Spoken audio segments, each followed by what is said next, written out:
When a shy waitress overheard two words in a dying language, she had 3 seconds to choose: stay invisible and keep her minimum wage job, or destroy a billionaire's $150 million deal in front of Manhattan's most powerful people and lose everything. What she didn't know? Those two words would drag her into a war with an international crime syndicate, force her to fake an engagement with a man she barely knew, and take her back to the one place she swore she'd never return: the stolen vineyard where her family's destruction began. I'm inviting you to follow this story until the very end. Hit that like button and drop a comment with your city so I can see how far this story travels. The rain came down like bullets against the floor-to-ceiling windows of Celestine, Manhattan's most exclusive rooftop restaurant. 32 floors above the city, where reservations required 6 months' notice and a net worth nobody talked about, Emily Romano moved through the dining room like a shadow. She'd perfected the art of disappearing. Head slightly bowed. Steps whisper quiet. Eyes that saw everything but meant nothing. After 3 years working tables for people who wore her annual salary on their wrists, Emily had learned the fundamental truth of her existence. Rich people didn't want to see the help. They wanted their wine poured, their plates cleared, and their privacy protected by the kind of silence only invisible people could provide. Tonight was no different. The storm had thinned the usual Friday crowd, but the remaining guests were the sort who didn't cancel plans because of weather. A tech CEO in the corner booth, 3 hedge fund managers near the piano, a fashion designer Emily recognized from a magazine she'd found in the subway. And then there was Table 4. Emily had been watching Table 4 all night, though she'd trained herself not to look directly. Nathan Cole sat alone at the restaurant's best table, the one with views of the Empire State Building and Central Park, though he hadn't glanced at either once. His dark suit probably cost more than her rent. His watch definitely did. But what struck Emily wasn't the money. She'd served plenty of billionaires who wore their wealth like armor. It was the exhaustion. Nathan Cole looked like a man who hadn't slept in weeks. His jaw was tight, his eyes were bloodshot, and he kept checking his phone with the kind of desperate frequency that meant something was very wrong. Emily had seen that look before, on her mother's face during the worst of the medical bills. It was the expression of someone drowning in expensive clothes. Emily. Marcel, the floor manager, appeared at her elbow.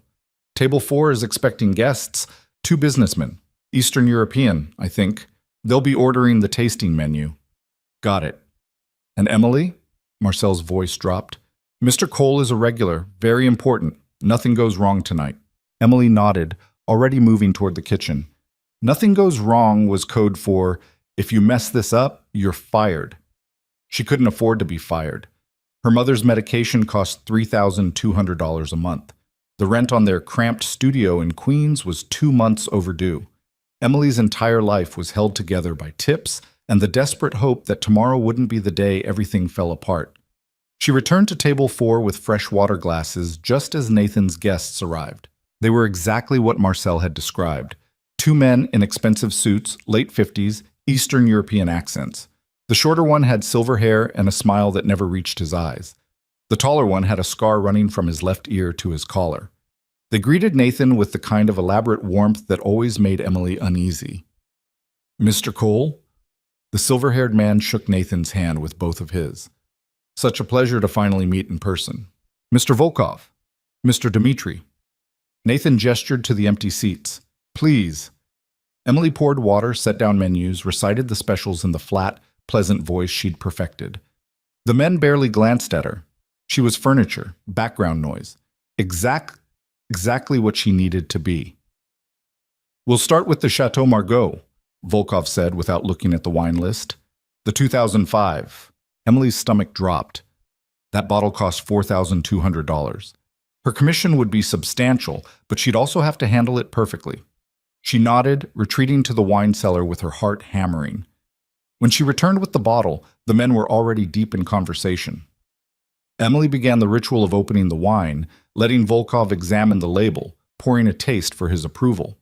Her hands were steady despite the price tag. This part she could do in her sleep. The mining rights are guaranteed, Volkov was saying. 40 square kilometers of untouched lithium deposits in Kazakhstan. Perfect for your battery production. Emily froze. She wasn't supposed to listen. Listening to guest conversations was grounds for immediate termination. But something in Volkov's tone made her pause.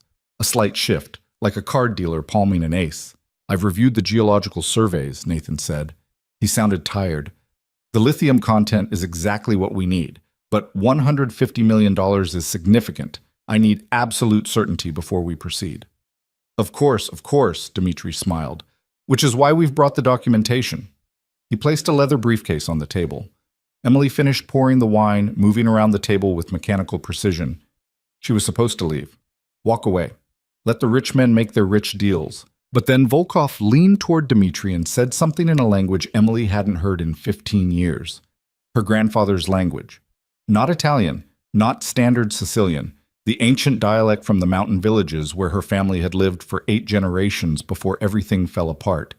A dialect so specific, so regional, that maybe 3,000 people on Earth still spoke it. And what Volkov said, in that dying language he thought nobody else could understand, was "U shemustapi muzikari u amu." The fool is about to bite the hook. Emily's hand trembled, wine sloshing against the edge of the glass. Dmitri responded in the same dialect. "150 milioni pinenti, u terrenu e vacanti."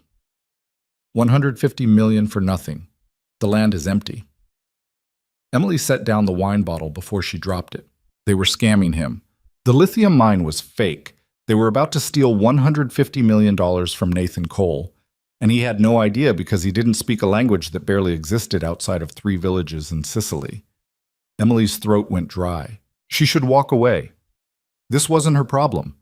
These people operated in a world where $150 million was a number on a contract, where fraud was probably just another Tuesday.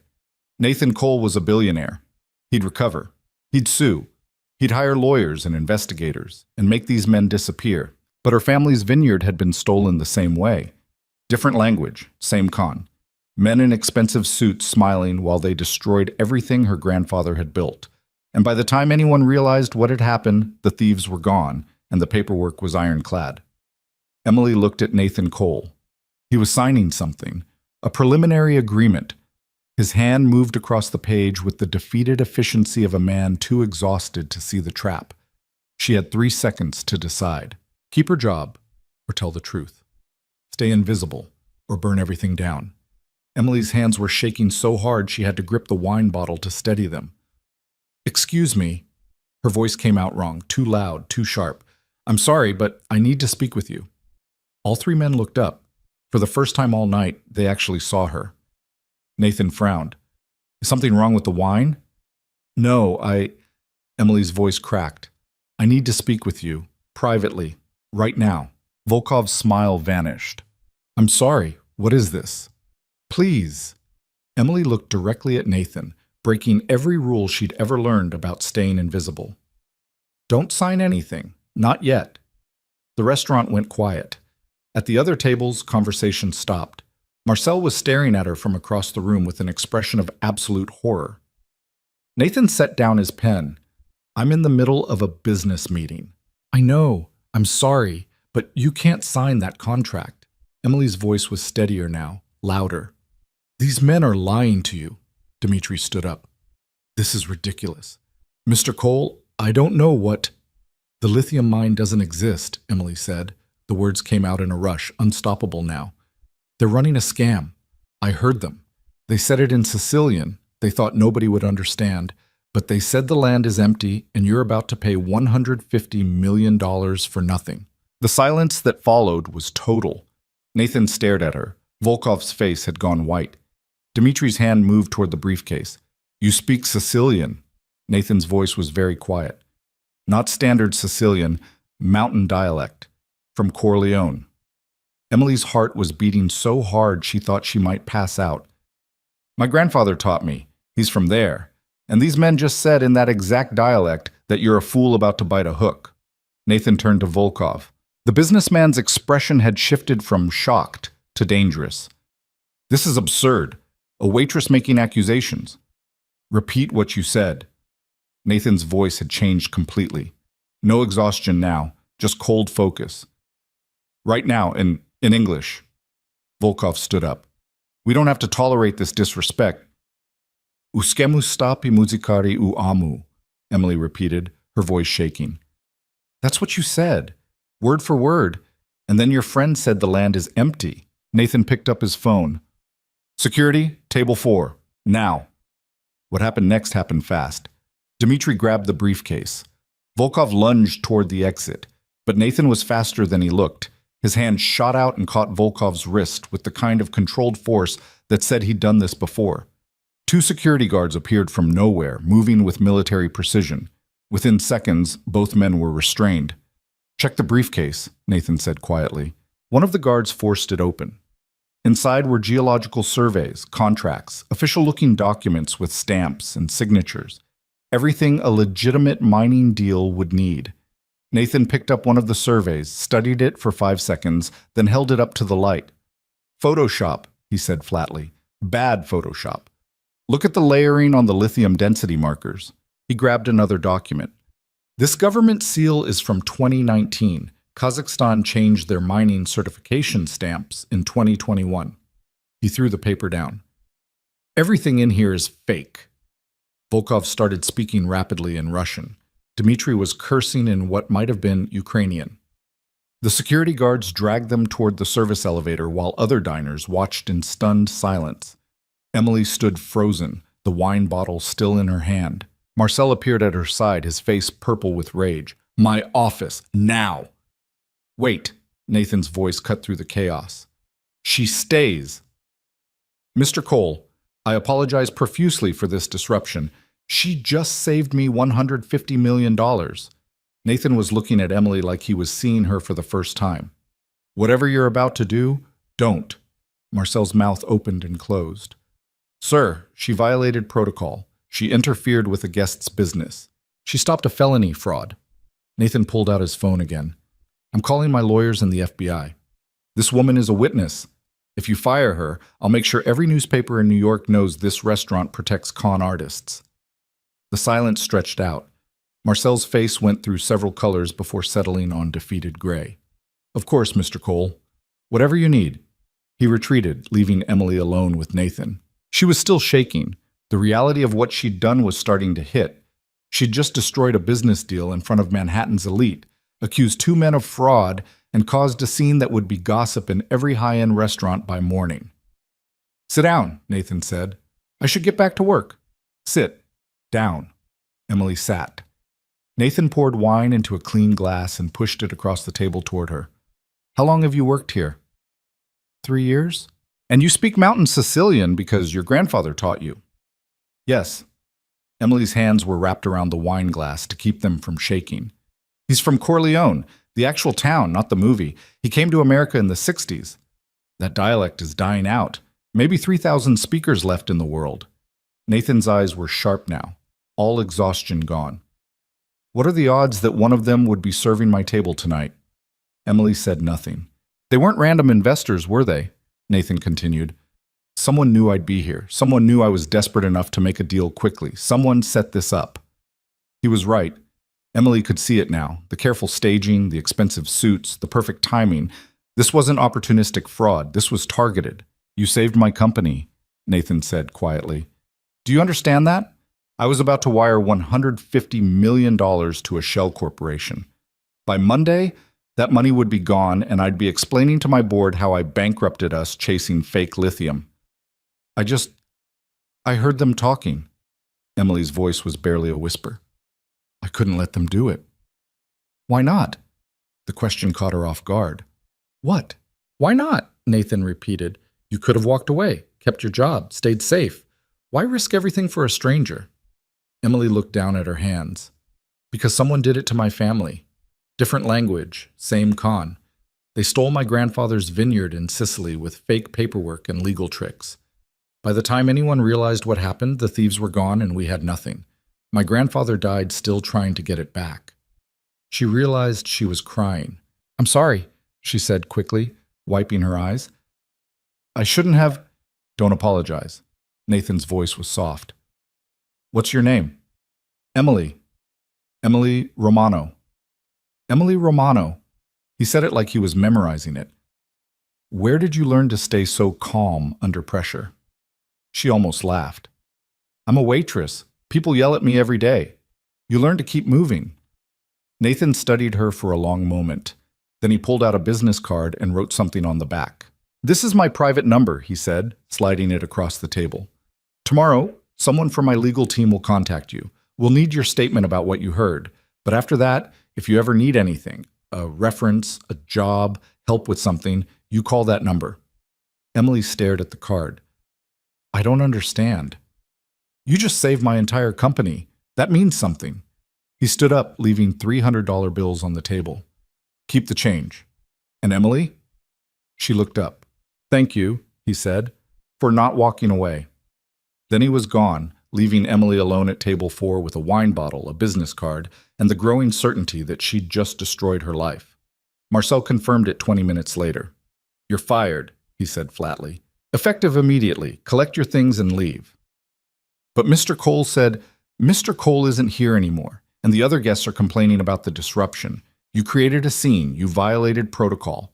You're done." Emily wanted to fight, wanted to argue, but she was so tired, and the look in Marcel's eyes said this had been decided before he walked over. She collected her tips, $340, enough to cover exactly nothing, and her jacket from the staff room. The other servers avoided her eyes. Nobody wanted to be associated with the girl who'd just committed career suicide. The rain had gotten worse. Emily stood outside Celestine, 32 floors below where she'd worked 3 hours ago, watching taxis spray water across the sidewalk. She pulled out her phone. 12 text messages from her mother. 3 missed calls. The hospital had tried to reach her about the medication costs. Emily looked at Nathan Cole's business card, still in her hand. She thought about calling, asking for help, cashing in the favor he'd offered. Instead, she threw the card in the trash and started walking toward the subway. She'd survived this long without Billionaire charity. She'd survive whatever came next. What Emily didn't know, what she couldn't know as she disappeared into the rain, was that Nathan Cole was standing in the back of his car, watching her through the window. And he was making a phone call. "Marcus," he said to his head of security, "I need everything you can find on Emily Romano. Employment history, family background, current living situation, everything." "Sir?" "She saved my life tonight, and I think she just walked away from hers." Nathan watched Emily's figure vanish into the subway entrance. "Find out who those men really were, where they came from, why they knew I'd be at that restaurant." "You think this goes deeper than a simple con? A simple con doesn't use a dialect that only exists in 3 Sicilian villages. Someone did their homework. Someone knew exactly what they were doing." Nathan's voice hardened. "And I want to know who." He ended the call and looked at the restaurant looming above him. Somewhere up there, 2 con artists had tried to destroy his company, and they'd been stopped by a shy waitress who spoke a dying language and couldn't afford to lose her job. Nathan had built a billion-dollar empire by recognizing patterns, by seeing opportunities nobody else noticed.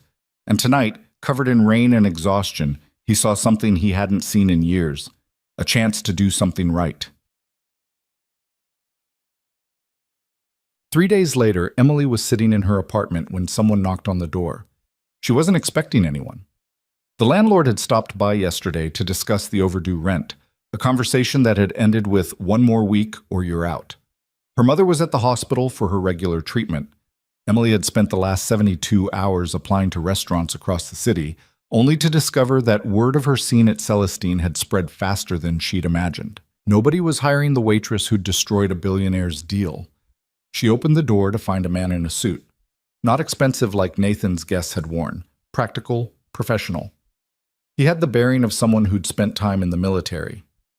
"Emily Romano?" "Yes." "My name is Marcus Webb. I work for Nathan Cole." He showed her a badge. "May I come in?" Emily's stomach dropped. "If this is about a statement, I already talked to the police." "It's not about a statement." Marcus's expression was neutral. "May I?" She let him in, acutely aware of how small her apartment was. How the ceiling leaked. How the furniture was a mix of sidewalk finds and thrift store rescues. Marcus didn't seem to notice. He set a briefcase on her tiny kitchen table. "Mr. Cole asked me to investigate the men who attempted to defraud him. Alexei Volkov and Victor Dmitri." He opened the briefcase, pulling out photographs. "These aren't their real names." Emily stared at the photos. Volkov and Dmitri, but in different contexts, different countries. different cons. They're part of an organization called the Golden Viper, Marcus continued, international fraud syndicate.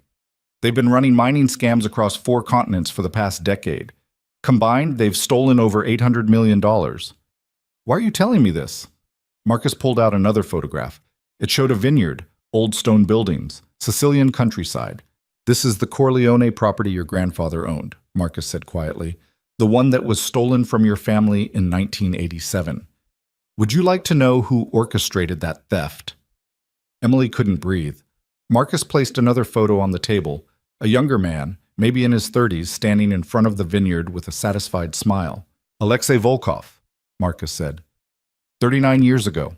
He was running the same con then that he tried to run on Mr. Cole. Your family wasn't the only victim. There were 17 others across Sicily and Calabria.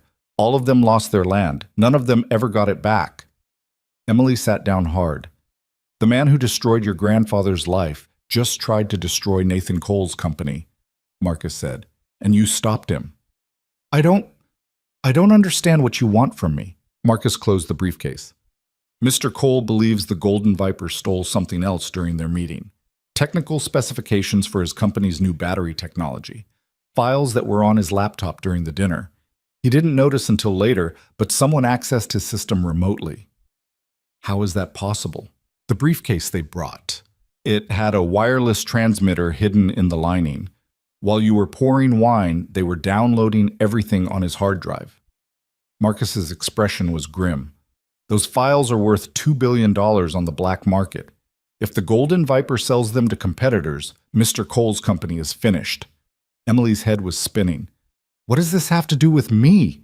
Mr. Cole wants to stop them, but he can't do it through legal channels. These men operate in countries without extradition treaties. By the time any court case proceeds, the technology will be sold and the money will be gone. Marcus paused. He needs someone who understands how they think, someone who speaks their language, someone they underestimated once already. You can't be serious. He wants to hire you. Emily laughed. It came out broken. To do what? I'm a waitress. I got fired 3 days ago. I can barely pay my rent. Marcus pulled out a check. Emily looked at the number. $50,000. That's your signing bonus, Marcus said. If you agree to help Mr. Cole recover the stolen files and stop the Golden Viper from selling them, your salary during the operation will be $20,000 per week, plus coverage of all your mother's medical expenses, plus full legal protection. Emily couldn't speak. This is dangerous, Marcus continued. These men have killed people. If you agree, you'll be putting yourself at risk. Mr. Cole won't ask you to do anything illegal, but he will ask you to do things that are unconventional. Why me? Emily's voice was barely a whisper. Because you're the only person who's ever beaten them. Marcus stood up. Think about it. You have 24 hours to decide. If you say yes, a car will pick you up tomorrow night at 8. He left the check on the table. Emily sat alone in her apartment, staring at more money than she'd ever seen in her life. Outside, sirens wailed. The ceiling dripped. Her phone buzzed with another text from the hospital about her mother's medication. She picked up the check.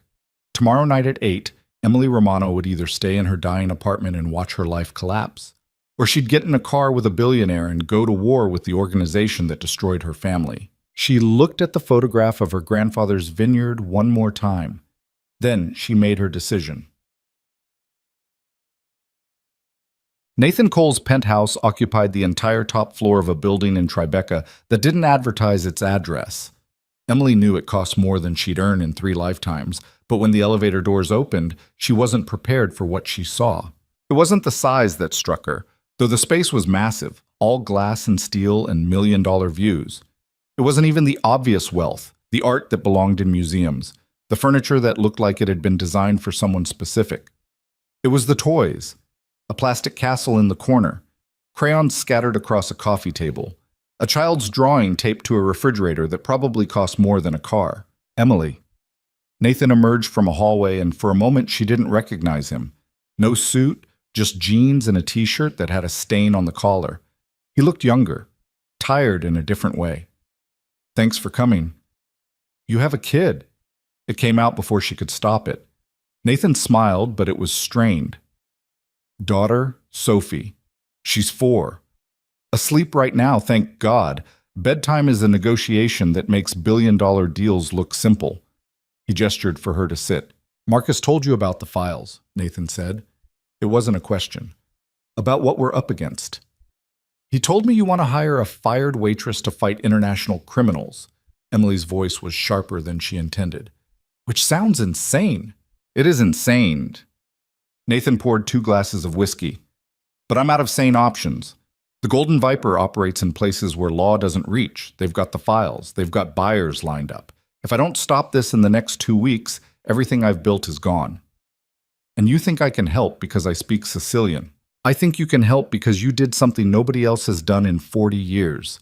You recognized their con before they closed it. Nathan met her eyes. These men are smart. They're careful. They've stolen $800 million by being better than everyone they face. But they didn't see you coming. Emily looked at the child's drawing on the refrigerator. What happened to Sophie's mother? Nathan was quiet for a long moment. Cancer. 3 years ago. Sophie doesn't really remember her. I'm sorry. Don't be. I'm telling you because you need to understand what's at stake. Nathan's voice was steady, but Emily could hear the current underneath. If my company fails, I lose everything. The house, the resources, the ability to give Sophie the life her mother wanted for her. I'm not fighting for money. I'm fighting for my daughter's future. Emily understood that. She'd been fighting for her mother's future since she was 16. Marcus said this was dangerous, she said quietly. It is. The Golden Viper doesn't leave witnesses. If they discover what we're doing, Nathan didn't finish the sentence. I won't ask you to do this unless you're absolutely certain. And if you say yes, I'll protect you with everything I have. But I need to know, are you in? Emily thought about her apartment, her mother, the jobs she'd never get, the life that was already over. Then she thought about her grandfather, dying in a nursing home, still talking about the vineyard he'd lost, still believing somehow that justice would come. What do you need me to do? She asked. Nathan smiled. It was the first real smile she'd seen from him. I need you to become someone else, he said. Someone they'll never see coming. He pulled out a folder and opened it. Inside was a photograph of Emily, but not Emily as she was. Emily in an evening gown, hairstyled, makeup perfect, looking like she belonged in the same rooms as Nathan Cole. In 2 weeks, the Golden Viper is hosting a private auction in the Hamptons, Nathan explained. They're selling my files to the highest bidder, defense contractors, foreign governments, anyone with enough money and no morals. The security will be impossible to breach by force. So we don't breach it by force. Nathan's eyes were bright now. We get invited, as guests, as buyers ourselves. Emily stared at him. You want to bid on your own stolen technology? I want to get close enough to recover it before the sale goes through. And to do that, I need to bring a partner who will make them lower their guard. Nathan paused. I need to bring my fiancé. The word hung in the air. Your fake fiancé, Emily said slowly. Your fake fiancé who speaks their language, who understands their world, who they've already underestimated once. Nathan leaned forward. Emily, these men think you're nobody. They think you're the help. That's our advantage. They'll never suspect the shy waitress is the one taking them down. Emily's heart was racing. This was crazy. Completely, absolutely insane. I don't know how to be a billionaire's fiancé, she said. You'll learn. I've got stylists, coaches, everything you need. By the time we walk into that auction, you won't just look like you belong. You'll own the room. And if they recognize me, they won't. You'll be a completely different person. Nathan's voice was certain. Trust me. Emily looked at the check Marcus had left on her table, still in her pocket. She looked at the child's drawing on the refrigerator. She looked at Nathan Cole, a billionaire single father fighting to save his daughter's future. Okay, she heard herself say. I'm in. Nathan's smile was genuine this time, relieved. There's one more thing, he said quietly. The vineyard. Your grandfather's land in Corleone. I did some research. The Golden Viper still owns it through a shell corporation. They've been using it as a base for operations in southern Europe. Emily's breath caught.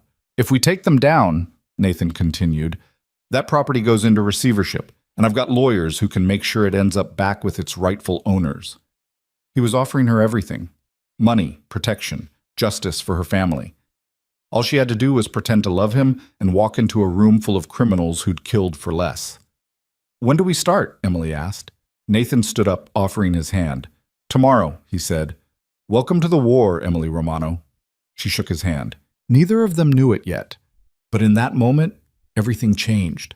The shy waitress who'd spent 3 years being invisible was about to become the most dangerous woman in the room, and the lonely billionaire who'd forgotten how to trust anyone was about to meet the one person who could save him. But first, they had to survive. The transformation started at 6 in the morning in a salon that didn't have a sign on the door. Emily sat in a leather chair that probably cost more than her monthly rent, watching 3 stylists circle her like surgeons prepping for an operation. None of them had introduced themselves. They just appeared with scissors and brushes and tablets full of reference photos, talking about her like she wasn't there. "The bone structure is good," one of them said, tilting Emily's chin up toward the light. "But we need to soften the exhaustion. When's the last time you slept?" "I don't remember," Emily said, honestly. The stylist nodded like that was a perfectly reasonable answer and started mixing something in a small bowl. Nathan sat across the room with his laptop, occasionally glancing up, but mostly focused on whatever crisis was unfolding on his screen. He told Emily this would take all day. She hadn't believed him. Now, 3 hours into having her hair pulled and her face examined under magnifying lights, she was starting to understand. "Why are we doing this?" Emily asked during a break, while one stylist consulted with another about color tones. "If I'm supposed to be your fiancé, wouldn't people expect me to look like me?" Nathan looked up from his laptop. "You've never been photographed with me. As far as anyone knows, I've been dating someone privately for months. Someone sophisticated. Someone who fits. Someone who doesn't look like a broke waitress. Someone who doesn't look like they've spent 3 years working doubles to survive." His voice was matter-of-fact, not cruel. "These people can smell struggle. They use it against you, so we erase it." The head stylist returned with a swatch of fabric. "This is the color palette we're building around. Emerald, deep gold, black. Nothing soft. Nothing that apologizes."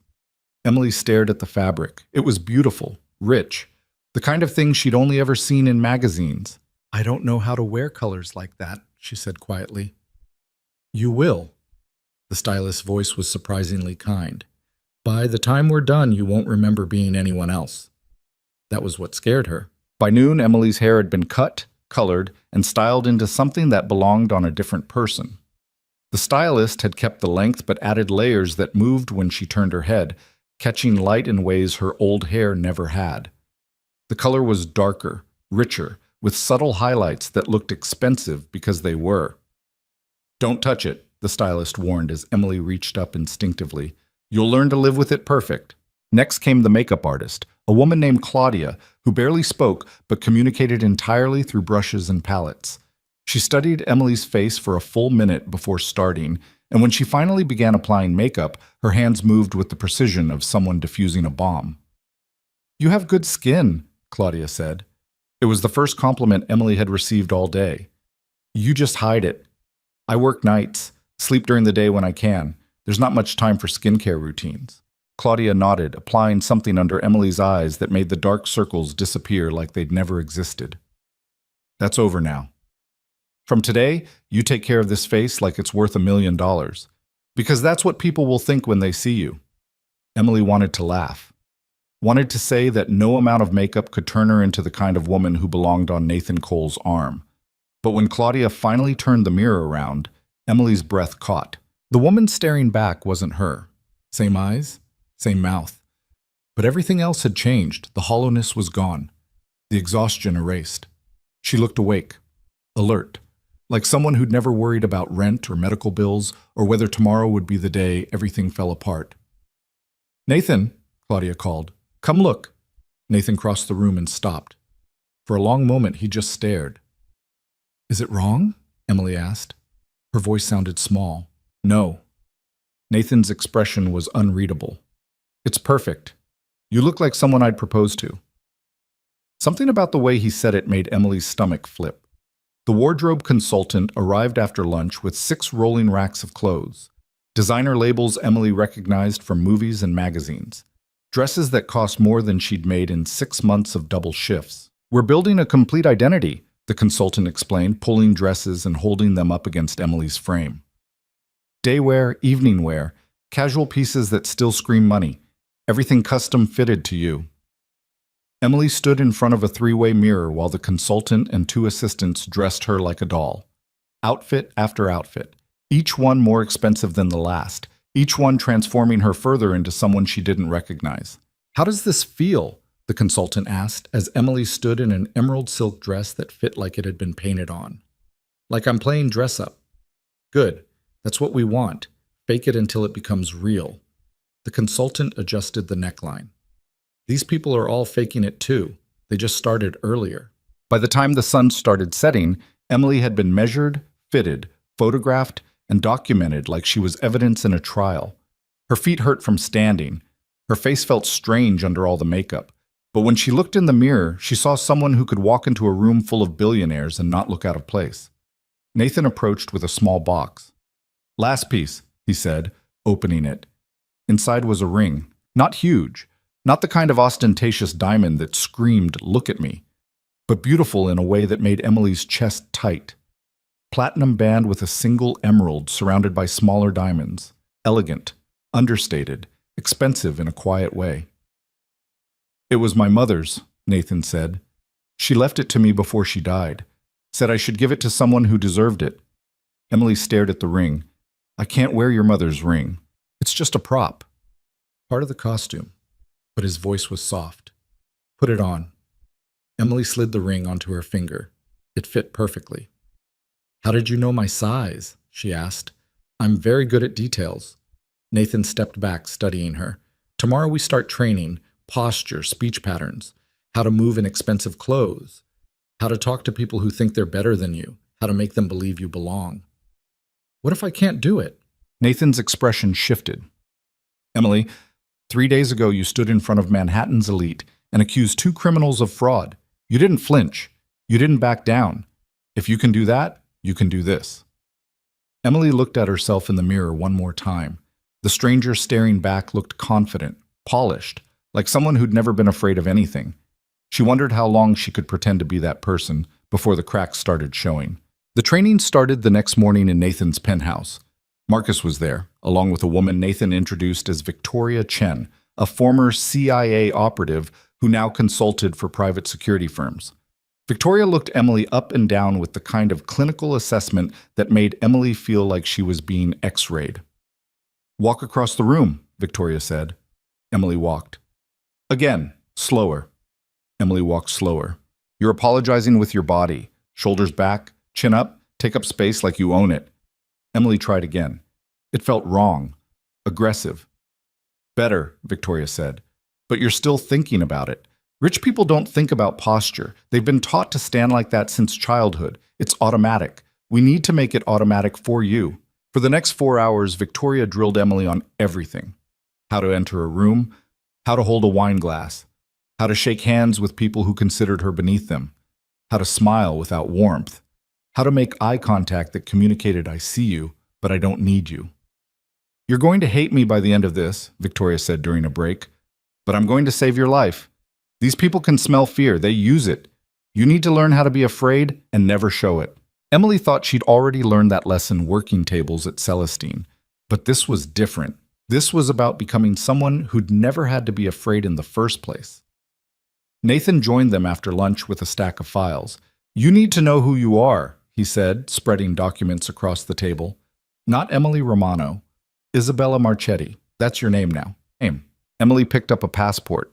Her face stared back, but the name underneath was different. Isabella Marchetti, born in Milan, educated in Switzerland, currently living in New York. "I had my people build you a complete background," Nathan explained. "Social media accounts going back 6 years. Photos from vacations you never took. A family history in Italian textile manufacturing. Everything someone would find if they investigated you." "This is insane," Emily whispered. "This is survival." Nathan pulled up a photo on his tablet. "This is the woman you're replacing in their minds. Alexandra Volkov, Alexei's daughter." Emily stared at the photo. A woman in her 30s, beautiful in a cold way, standing next to older men at what looked like an art gallery opening. She's their inside connection, Nathan continued. She poses as a buyer at these auctions, helps vet the real bidders, reports back on anyone who seems suspicious.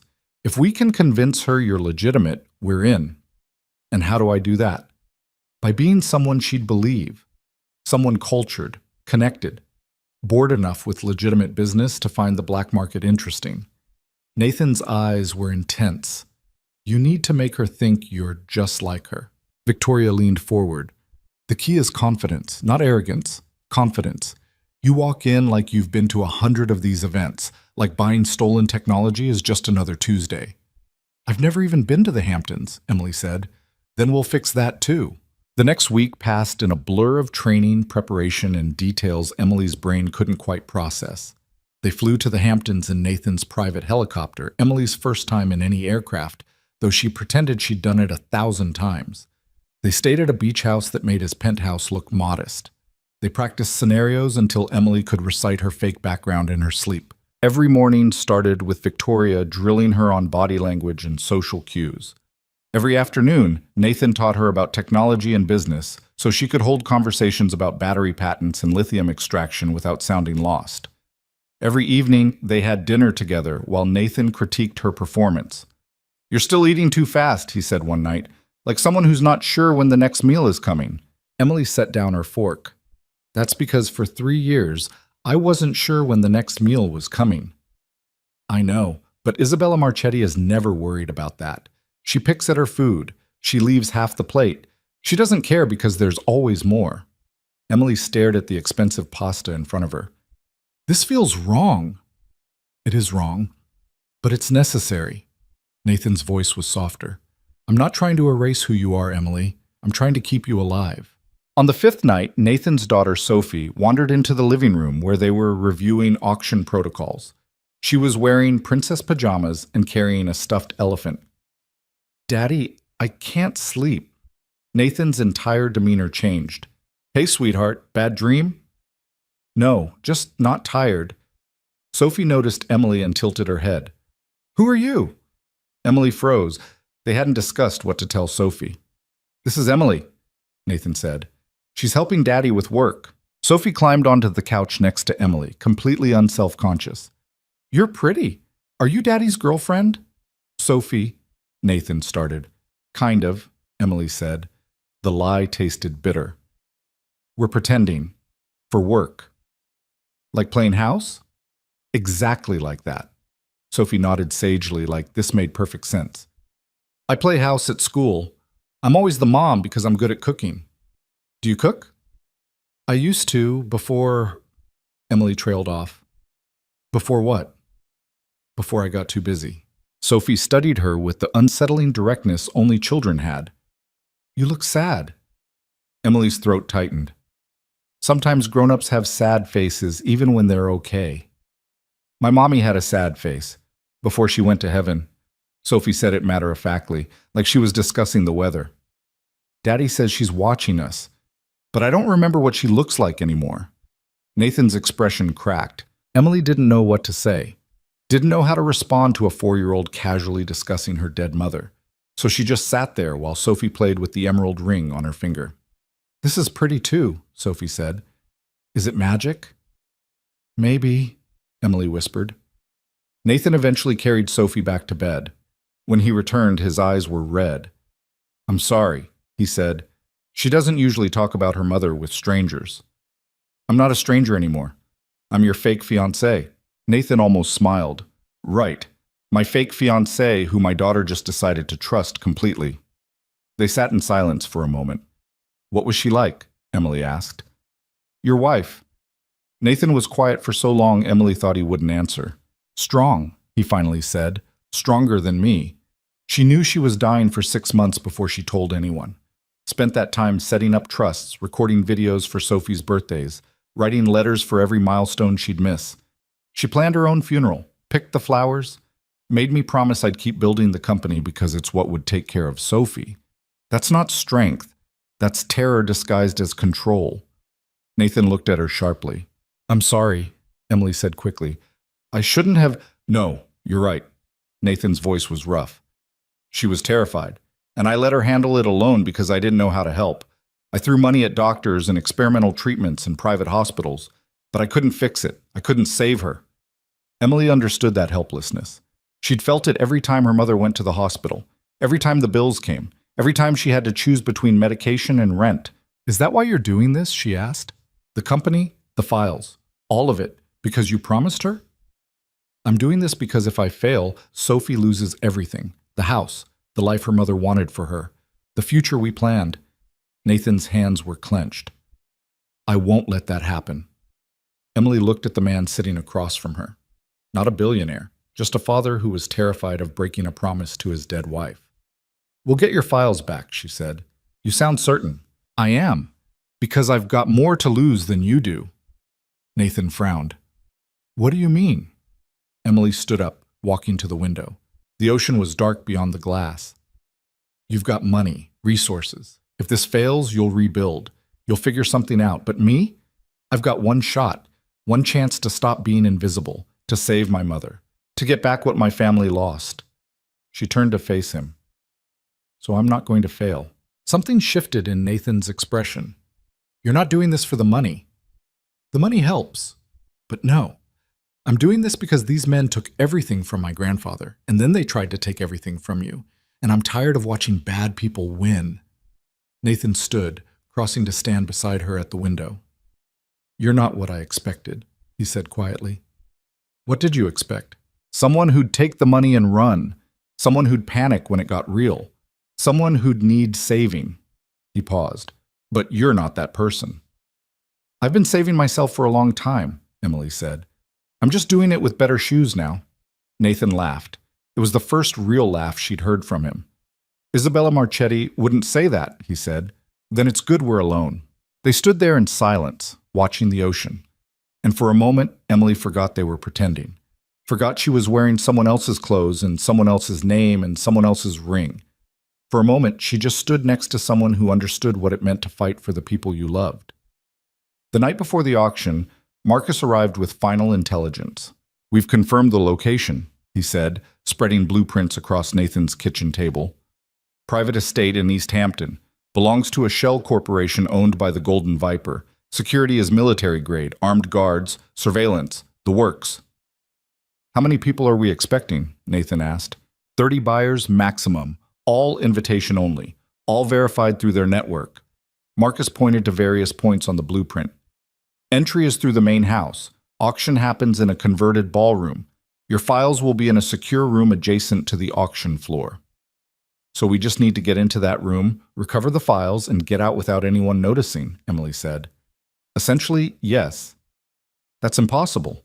That's why we're not doing it during the auction, Nathan said. We're doing it before. He explained the plan. They'd arrive early, during the cocktail hour before the auction started. While the other buyers were networking and sizing each other up, Emily would excuse herself to the bathroom. Nathan would create a distraction near the main security station. In the confusion, Emily would slip into the secure room, copy the files onto a drive, and return to the party. What kind of distraction? Emily asked. Medical emergency. Allergic reaction to something in the food, dramatic enough to pull security away from their posts. Nathan's expression was calm. I've done it before. Of course you have. Marcus pulled out 2 small devices. These are the drives. They'll copy everything in under 90 seconds. Once you're in the room, plug it in, wait for the green light, and get out. Emily picked up one of the drives. It was smaller than her thumb. What if the room is locked? She asked. It will be. Marcus handed her something that looked like a credit card. RFID cloner. Hold it near any security badge for 3 seconds, and it'll copy the access code. Find someone with clearance, bump into them, apologize, walk away. You make it sound easy. It's not easy, but you're smart and you're invisible. That's better than easy. Nathan's phone buzzed. He looked at the screen and his expression tightened. What is it? Marcus asked. Alexandra Volkov just confirmed her attendance. Nathan showed them a message. She's bringing her father. Emily's stomach dropped. Alexei Volkov will be there? Apparently, he wants to personally oversee the sale. Nathan's jaw was set. Which means he'll remember you from the restaurant. Then this is over. We can't. No. Nathan's voice was firm. This changes nothing. You look completely different. You sound different. You'll be playing a character he's never met. He won't recognize you. You don't know that. I do know that.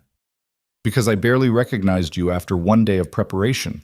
He saw you for maybe 3 minutes, weeks ago, while he was focused on conning me. You're not even on his radar.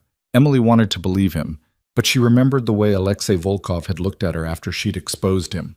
Like she was something to be eliminated. Victoria spoke up from across the room. If you're scared, that's good. Scared keeps you sharp. Scared keeps you alive. But don't let it control you. Easy for you to say. I once spent 6 weeks undercover in a Chechen prison pretending to be a corrupt lawyer. Every single day I was certain someone would recognize me. Someone would figure it out. Someone would put a bullet in my head. Victoria's eyes were hard. But they didn't. Because I committed to the character completely. No hesitation, no second guessing. You need to do the same. Emily looked at Nathan. What if I can't? Then we abort and find another way. His voice was steady. I won't ask you to do something that gets you killed. But Emily, I believe you can do this. I've watched you this week. You're not the same person who walked into my penthouse. You've become someone else. That's what I'm afraid of, Emily whispered. Nathan took her hand, the one wearing his mother's ring. You're still you, he said quietly, under all of it, under the clothes and the makeup and the fake name. You're still the woman who risked everything to stop a scam. That person doesn't disappear just because you look different. Emily wanted to believe him. She looked at Marcus, at Victoria, at the blueprint spread across the table. Okay, she said, I'm ready. But she wasn't ready. The next evening, standing in front of a mirror in a black designer gown that cost more than she used to make in a year, Emily realized she had no idea who she was anymore.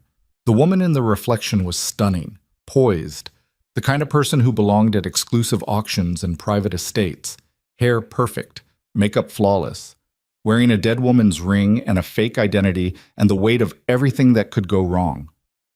You look beautiful, Nathan said from the doorway. Emily turned. He was in a tuxedo, looking like he'd stepped out of a magazine. For a moment, she forgot this was pretend. I look like someone else, she said. Good. That's the point. He crossed the room, adjusting his cufflinks. The car leaves in 10 minutes. Last chance to back out. I'm not backing out. Then we need to practice.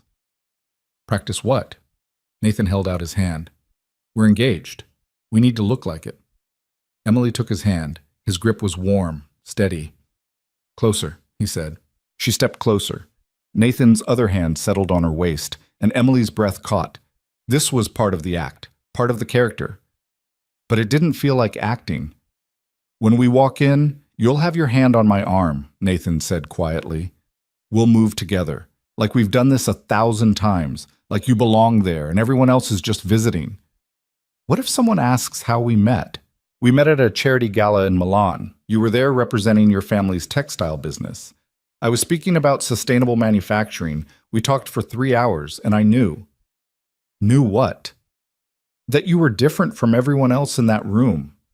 His eyes held hers. That's our story, close enough to the truth that it'll sound real. Emily's heart was racing. And when did you propose? 3 months ago, private dinner at my penthouse. I'd planned this elaborate thing, but ended up just asking during dessert because I couldn't wait. Nathan paused. Sophie helped pick the ring. You're good at this. I've had practice lying to people.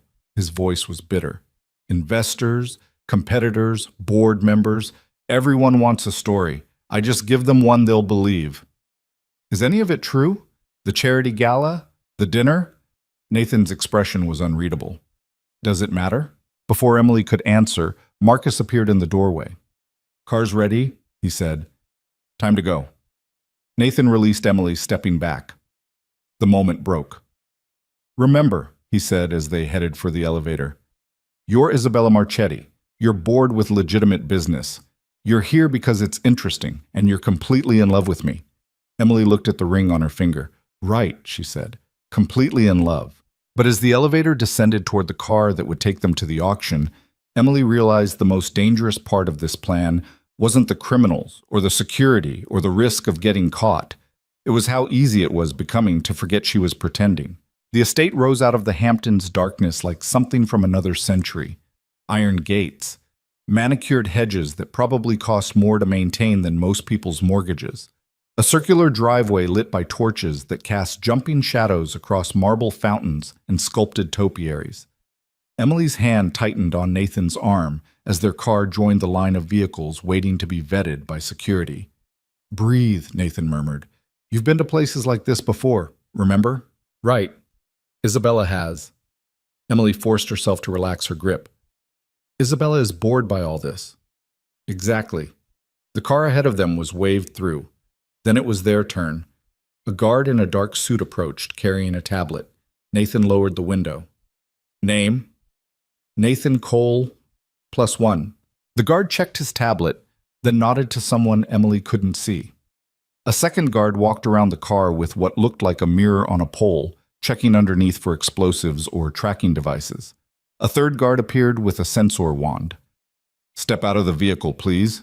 They climbed out. The night air was cold against Emily's bare shoulders. Another guard ran the wand over Nathan, then turned to Emily.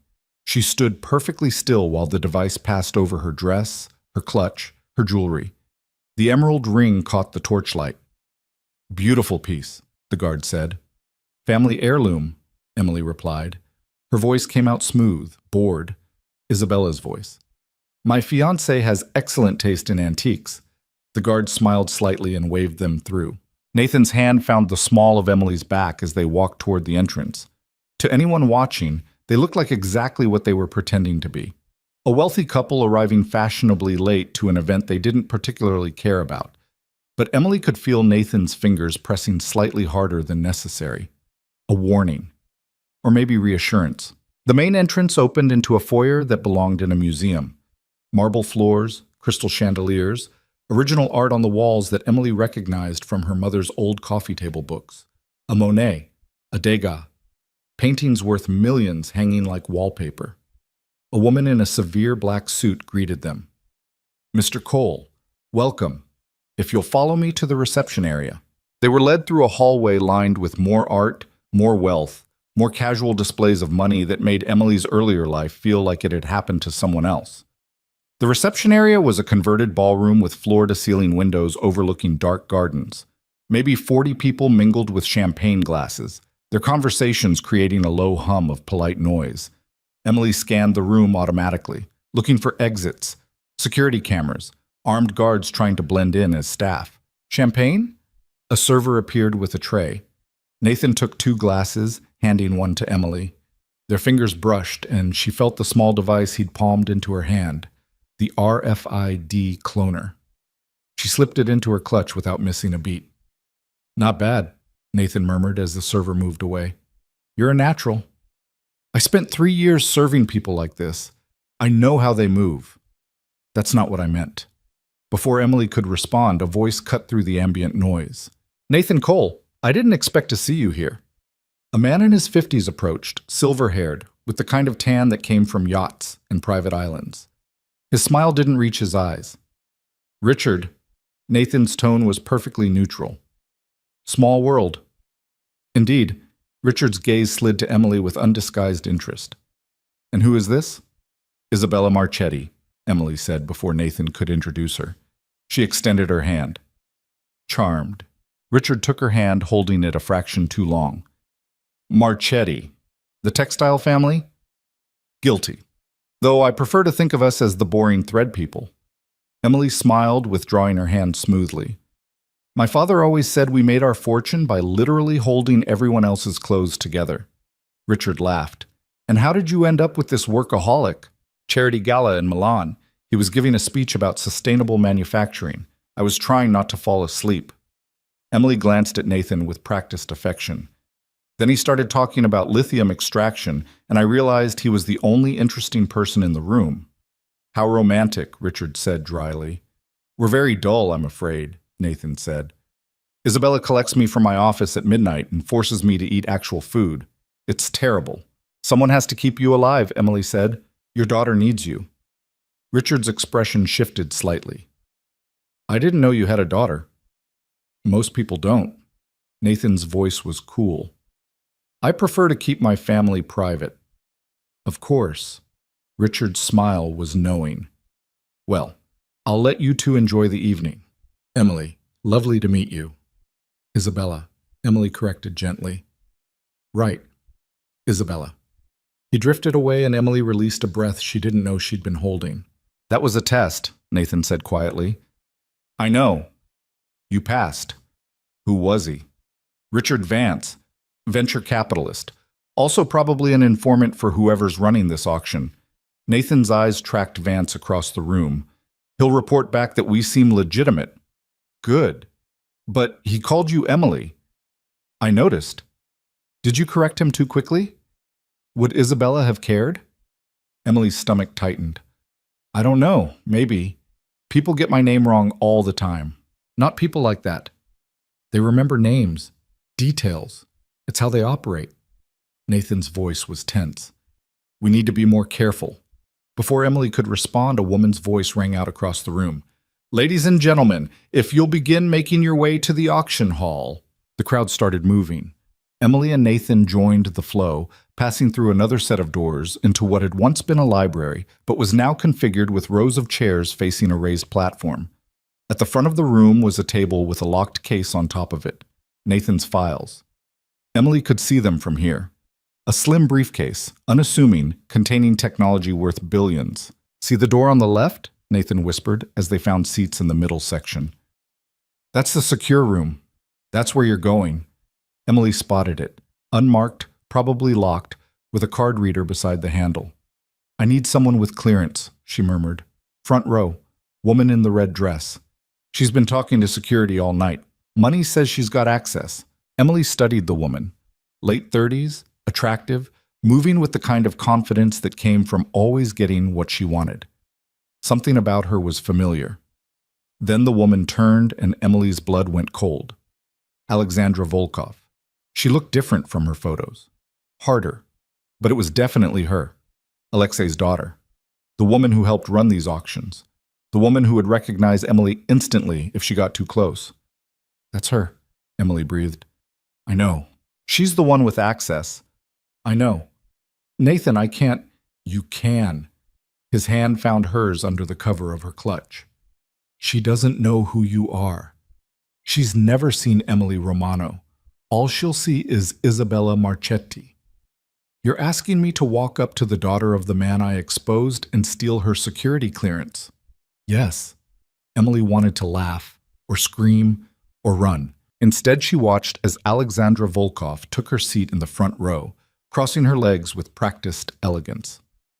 Watched as a man approached her, Alexei Volkov himself, older, moving with the careful precision of someone who'd survived by never making mistakes. He sat down next to his daughter, and Emily saw his profile clearly for the first time since that night at Celestine. Her hands started shaking. He's here, she whispered. I know. It doesn't matter. It matters to me. Nathan's grip on her hand tightened. Emily, look at me. She turned. That man destroyed your family. He tried to destroy mine. He's sitting 15 feet away and he has no idea you're in this room. That's power. That's control. Nathan's voice was low, intense. Use it. Emily took a breath, then another. Nathan was right. Alexei Volkov had no idea the invisible waitress was sitting behind him wearing a $10,000 dress and his mother's ring.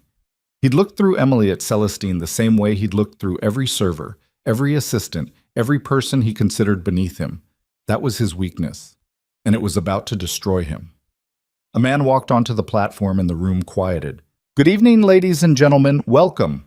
I trust you've all verified the authenticity of the items in tonight's catalog. Polite murmurs of agreement. Excellent. Then let's begin with lot number 1. Experimental drone technology, liberated from a defense contractor in Tel Aviv. The auction started. Emily barely heard it. She was too focused on watching Alexandra Volkov, studying her movements, the way she checked her phone, the way she touched her necklace when she was thinking, the way she glanced back at the secure room door every few minutes. She's nervous, Emily whispered. She should be. That room contains everything her organization has stolen in the past 6 months. If something goes wrong, it's her responsibility. When do I move? Wait for my signal. The auction continued. Lot 2 sold for $3 million. Lot 3 for $5 million. The atmosphere was bizarre, polite, civilized, like they were bidding on art instead of stolen weapons and technology. Emily counted the guards. 8 visible, probably more hidden. All armed, all watching the crowd with professional detachment. Then Nathan tensed beside her. Now, he breathed. He stood up suddenly, his hand going to his throat, his face flushed red. I can't, he gasped. I can't breathe. Every head in the room turned. Nathan stumbled into the aisle, still clutching his throat. Emily jumped up, playing her part perfectly. Nathan, what's wrong? Can't breathe. He collapsed. The room erupted. Guards rushed forward. The auctioneer stopped mid-sentence. People scattered, giving Nathan space. Emily knelt beside him, her face a mask of panic. Help him! Someone help him! EpiPen, Nathan choked out. In the car. Allergic. Shellfish. 2 guards were already moving toward the exit. Another knelt beside Nathan, checking his pulse. Sir, stay calm. We're getting help. In the chaos, nobody noticed Emily stand up. Nobody saw her move toward the side of the room, away from the crowd. Nobody paid attention as she approached Alexandra Volkov, who was standing now, watching the commotion with cool interest. Excuse me, Emily said, her voice shaking perfectly. Is there a bathroom? I think I'm going to be sick. Alexandra turned. For one terrible second, Emily thought she saw recognition in the woman's eyes. Then Alexandra's expression shifted to polite concern. Down the hall. Second door on the right. Thank you. Emily moved past her, stumbling slightly. Her hand brushed against Alexandra's jacket. 3 seconds of contact. The RFID cloner did its work silently. Emily kept walking, past the bathroom, past 2 guards who were too focused on Nathan's medical emergency to notice her. She reached the secure room door and pulled out the cloner. Please work. Please work. Please work. She held it against the card reader. The light turned green. The lock clicked open. Emily slipped inside and closed the door behind her. The secure room was smaller than she'd expected. Metal shelving lined the walls, each shelf holding cases and boxes marked with codes. Emily pulled out the device Marcus had given her and started scanning labels, looking for the one that matched Nathan's files. 30 seconds. That's how long she had before someone noticed she wasn't in the bathroom. She found the case on the 3rd shelf, identical to the one she'd seen at Celestine. Emily popped it open. Inside were hard drives, documents, USB drives. Nathan's entire technological infrastructure, stolen and packaged for sale. Emily pulled out the copying drive and plugged it into the first hard drive. The device lit up, started transferring. 15 seconds. Emily's hands were shaking so badly she could barely hold the drive steady. 10 seconds. A guard's voice from the hallway. Check the bathroom. Make sure she's okay. 5 seconds. The light turned green. Transfer complete. Emily yanked the drive out, shoved it into her clutch, and closed the case exactly as she'd found it. The door handle started to turn. Emily spun around, leaning against the shelf, holding her clutch against her stomach like she was about to vomit. A guard opened the door. Miss, this is a restricted... I'm sorry, Emily gasped. I got lost. My fiancé is dying out there, and I couldn't find the bathroom, and She made a retching sound. The guard's expression softened. Bathroom's down the hall. Come on, I'll show you. He led her out, one hand on her elbow, like she might collapse. Emily let herself be guided back toward the main room, where Nathan was now sitting up, color returning to his face, surrounded by concerned auction guests. False alarm, he was saying. I'm so sorry. Thought it was shellfish. Must have just been anxiety. Big crowd. Sorry for the disruption. His eyes found Emily across the room. She gave the smallest nod. His shoulders relaxed. Emily made it to the bathroom on her own, locked herself in a stall, and let herself shake for 30 seconds before pulling herself together. She'd done it. She'd walked into the Golden Viper's secure room, copied everything they'd stolen, and walked out without anyone suspecting. She'd beaten them. Emily checked her makeup in the mirror, fixed her lipstick, and returned to the auction hall just as the auctioneer was resuming his position at the podium. Ladies and gentlemen, my apologies for the interruption. Now, where were we? Ah, yes, lot number 4. Emily slid back into her seat next to Nathan. Under the cover of her clutch, she felt his hand find hers. "You okay?" he whispered. "Better than okay." "You got it?" "Every file." His hand squeezed hers. For a moment, they just sat there, two people who'd just pulled off something impossible, pretending to watch an auction they didn't care about. Then Alexandra Volkov stood up. She walked to the back of the room, spoke quietly to one of the guards. The guard nodded and disappeared through a door. Emily's stomach dropped. "She's checking the room," she breathed. "Impossible. You were only in there for 90 seconds. She knows something's wrong." Nathan's expression didn't change, but Emily felt the tension radiating from him. "Did you leave anything out of place?" "No, I'm sure. I put everything back exactly." Emily froze. The case. She'd closed it. She was certain she'd closed it. But had she locked it? Had there been a lock? She couldn't remember. Everything had happened so fast. Alexandra was looking at her phone now, frowning. The guard returned, leaning close to whisper something in her ear. Alexandra's expression didn't change. She nodded once, dismissing the guard.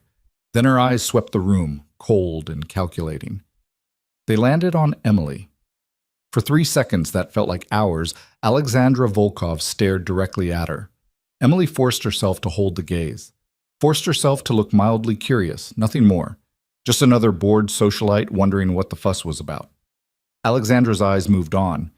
Emily didn't breathe until the woman sat back down. "She suspects something," Nathan murmured, "but she doesn't know what." "Not yet." The auction continued. Lot 5, Lot 6. Nathan's files came up as Lot 9, proprietary battery technology from an American manufacturer. Bidding started at 50 million. Emily watched the numbers climb. 60 million, 70, 80. A man in the back raised his paddle. 100 million. The room went quiet. The auctioneer smiled. 100 million. Do I hear 110? Silence. Going once. Going twice. Nathan's hand tightened on Emily's. Sold. For $100 million. Applause rippled through the room. The buyer stood up, already pulling out his phone to arrange the wire transfer. It was done. Nathan's files had just been sold to someone who would reverse engineer them, destroy his company, and disappear. Except the files were useless now. Emily had copied everything. By tomorrow, Nathan's lawyers would have the originals and the buyer would have paid $100 million for empty drives. The thought made Emily want to laugh. Instead, she leaned into Nathan and whispered, "We should leave, before anyone realizes." "Not yet. We leave too early. It looks suspicious.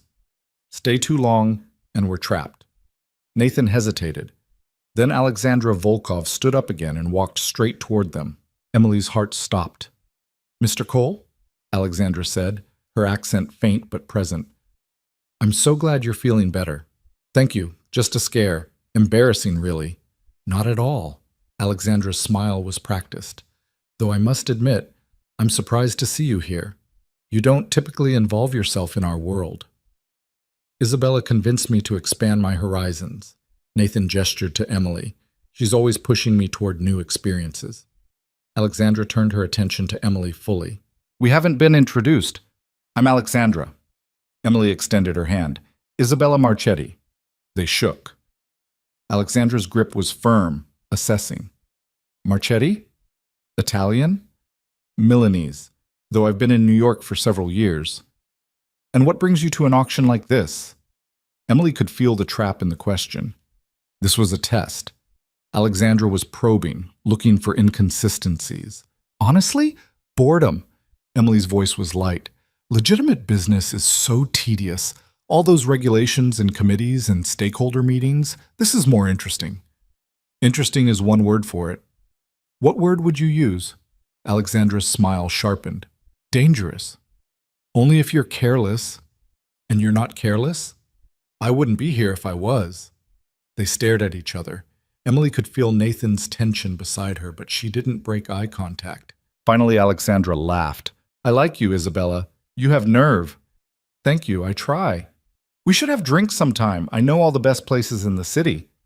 "I'd enjoy that." Alexandra pulled out a card. "My personal number. Call me." Emily took the card, slipping it into her clutch next to the drive containing all of Alexandra's stolen files. "I will." Alexandra nodded to Nathan. "Take care of your fiancé, Mr. Cole. Women with nerve don't come around often. I'm aware, Nathan said dryly. Alexandra walked away. Emily waited until she was out of earshot before breathing again. What just happened? She whispered. You just became friends with the enemy, Nathan said, which is either brilliant or suicidal. I haven't decided which. She knows something's wrong, but she doesn't know it's us. Not yet, Nathan stood, offering his hand. We're leaving, now, before that changes. They made their exit slowly, casually. Nathan stopped to shake hands with two other guests. Emily smiled and played her part perfectly. Just another couple leaving an event they'd found mildly entertaining. The same guards checked them out at the gate. The same procedure. The same wand and tablet and security protocols.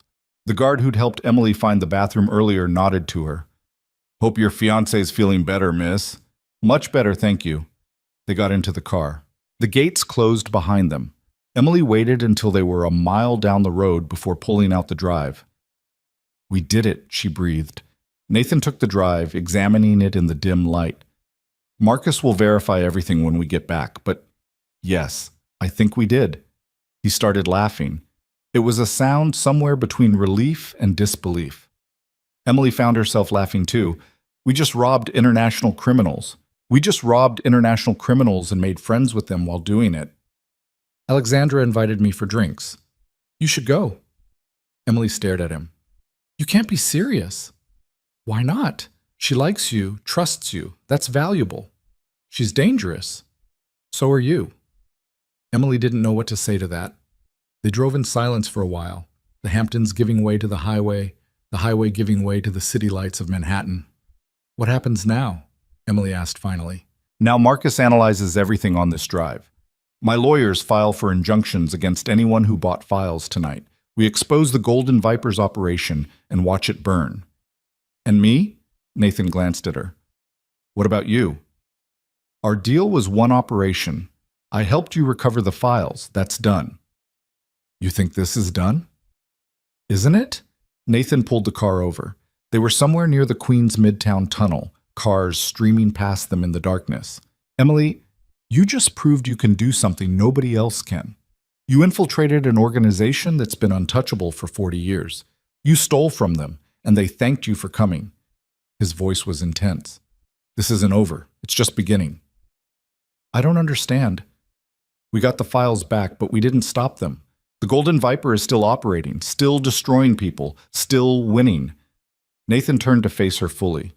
Unless we finish what we started. How? By taking everything from them.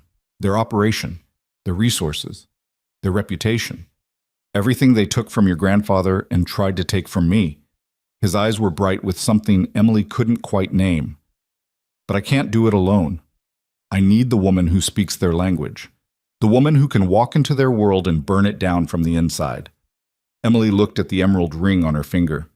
You're asking me to stay, she said quietly. I'm asking you to finish this. For your family. For mine. For everyone they've destroyed over 4 decades. Emily thought about her grandfather's vineyard. About Sophie asking if the ring was magic. About Alexandra Volkov smiling while she planned to sell stolen technology to the highest bidder. What would it involve? Alexandra invited you for drinks. Accept. Become her friend, her confidant. Learn how their organization works from the inside. Find their weakness. Nathan paused. And when the time is right, we use it against them. That could take months. Probably. I'd have to keep being Isabella. Keep pretending. Yes. What about my mother? Already taken care of. Marcus set up an account this morning. All her medical expenses covered, plus a stipend for living expenses. Emily's throat tightened. You did that without asking me. I did that because it was the right thing to do. Regardless of whether you stay or go. Emily stared out at the traffic. Somewhere in that stream of cars were people going home to normal lives, jobs and families and concerns that didn't involve international crime syndicates. She could go back to that, take Nathan's money, find a new restaurant, disappear into the same invisibility she'd lived in for years. Or she could stay and become someone who fought back. If I do this, she said slowly, I do it my way. No more secrets, no more plans I don't know about. We're partners or I walk.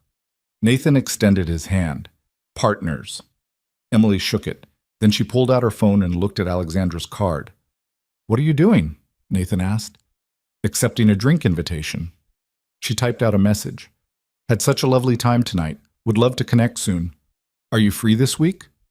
Isabella. The response came back in seconds. Tomorrow, 8 p.m. I'll send you the address. Wear something that makes men jealous. Emily showed Nathan the message. He read it and smiled. You're really doing this. Apparently. Emily? She looked at him. Thank you, he said quietly, for not walking away. Again. Emily thought about the shy waitress who'd stood in Celestine 3 weeks ago, too afraid to speak up. Thought about how that woman had been destroyed the moment she'd opened her mouth. That person doesn't exist anymore, she said. You made sure of that. I didn't make you into someone new. I just gave you permission to stop hiding. Emily looked down at the emerald ring catching streetlight. What if I don't know who I am without the hiding? Nathan started the car again. Then I guess we're about to find out. They drove back to Manhattan in silence, and Emily Romano, who had once been invisible, prepared to become the most dangerous thing Alexandra Volkov had ever befriended. The bar Alexandra chose was the kind of place that didn't advertise. No sign on the door, no website, just an address in Soho and a velvet rope manned by someone who decided if you belonged. Emily arrived at exactly 8, wearing a black dress that cost more than her old apartment's security deposit. The doorman looked at her once, checked something on his tablet, and unhooked the rope without a word. Inside, the bar was all dark wood and low lighting. Jazz played from speakers Emily couldn't see. The crowd was small, exclusive, the kind of people who could afford to drink $1,000 bottles of wine on a Tuesday night.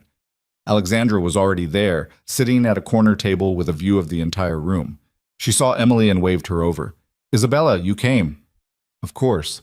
I never turn down a good drink. Just a good drink? Alexandra's smile was knowing. Not the company? The company helps. Emily sat down and a server appeared instantly with 2 glasses of champagne.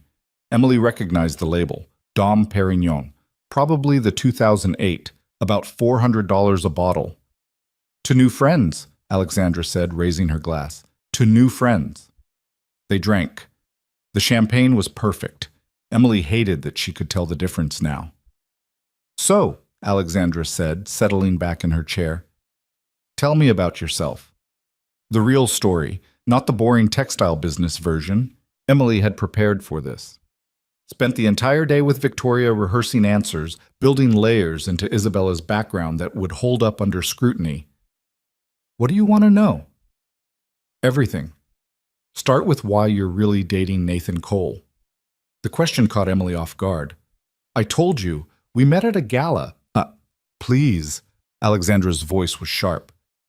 You can lie to other people, but not to me.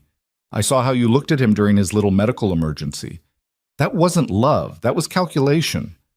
Emily's heart rate spiked, but she kept her expression neutral. What makes you think that? Because I know what real panic looks like, and I know what performance looks like. Alexandra leaned forward. You were terrified, but not for him. You were terrified of what would happen if the plan failed. Emily could deny it, should deny it, but something in Alexandra's eyes told her that would be a mistake. You're perceptive, Emily said carefully. I'm alive.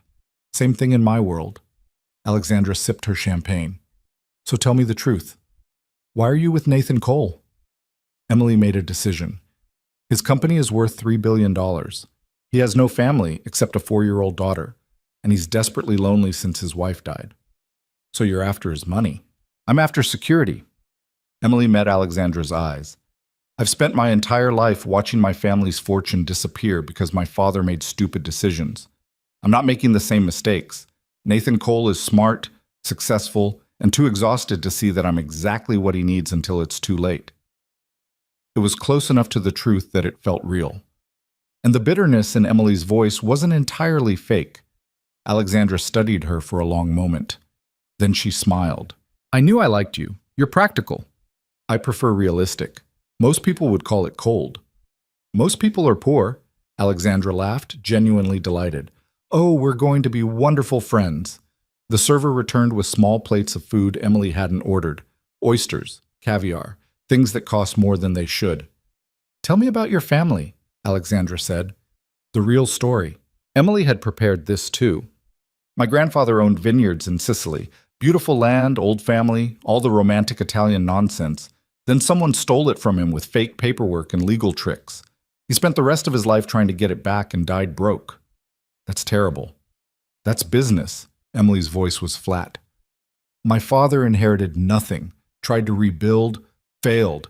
Now my mother is sick and I'm engaged to a billionaire. Circle of life. Do you hate them? The people who stole your family's land? Emily looked directly at Alexandra. I used to, but hate is exhausting. Now I just take notes. Notes on what? On how they did it. How they got away with it. How to make sure it never happens to me. Alexandra's expression shifted to something like respect. You're not what I expected. What did you expect? Someone softer. Someone who'd fall for Nathan Cole's sad widower act and genuinely want to save him. Alexandra popped an oyster into her mouth. But you're smarter than that. Nathan doesn't need saving. He needs managing, and I'm very good at managing things. I believe you. Alexandra refilled both their glasses. Can I tell you a secret? Please. I'm bored. Alexandra's voice dropped. My father's business, the auctions, all of it. It's the same thing over and over. Desperate people selling stolen goods to other desperate people. It was exciting once. Now it's just tedious. Then why do you keep doing it? Because it's the family business. Because my father expects it. Because what else would I do? Alexandra's smile was bitter. Walk away and become what? A legitimate businesswoman? That ship sailed 20 years ago. Emily heard the truth underneath the words. Alexandra was trapped. Maybe not the way Emily had been trapped, working doubles to pay medical bills, but trapped nonetheless. What would you do? Emily asked. If you could do anything. Alexandra was quiet for a moment. I'd disappear. Take enough money to never worry again and vanish. New name, new country, new life. Leave all this behind. Why don't you? Because my father would find me, and because I'm a coward. Alexandra's laugh was hollow. I talk about being dangerous and ruthless, but really, I'm just scared of being alone. Emily understood that fear intimately. You're not alone now, she said. Alexandra looked at her, really looked at her. No, I suppose I'm not. They drank more, talked more, and with each glass of champagne, Emily felt the line between Isabella and herself blurring further. By midnight, Alexandra was telling stories about auction disasters and criminal buyers who'd tried to cheat her father. By 1 a.m., Emily was laughing at jokes she shouldn't find funny. By 2 a.m., they were sharing a cigarette outside the bar, even though Emily had never smoked in her life. I have a proposition, Alexandra said, exhaling smoke into the cold night air. I'm listening. There's an opportunity coming up. Big money. My father is planning something in Sicily. He won't tell me details yet, but it involves reclaiming some old assets and leveraging them for a new operation. Alexandra turned to Emily. He's looking for investors, legitimate ones who can front the capital while we handle the execution. Emily's stomach tightened. This was it. The opening Nathan had predicted would come. How much capital? 50 million minimum, could go as high as 200 depending on the scope. And the return? Triple your investment within 6 months. Maybe quadruple if everything goes smoothly. Emily pretended to consider it. Nathan would never go for something that risky. So don't tell Nathan, use your own money. I don't have 50 million. Not yet. But you will once you're married. Alexandra's smile was sly. I'm just planting seeds for the future, Isabella. When you have access to Nathan's accounts, remember who your real friends are. Emily should have been horrified.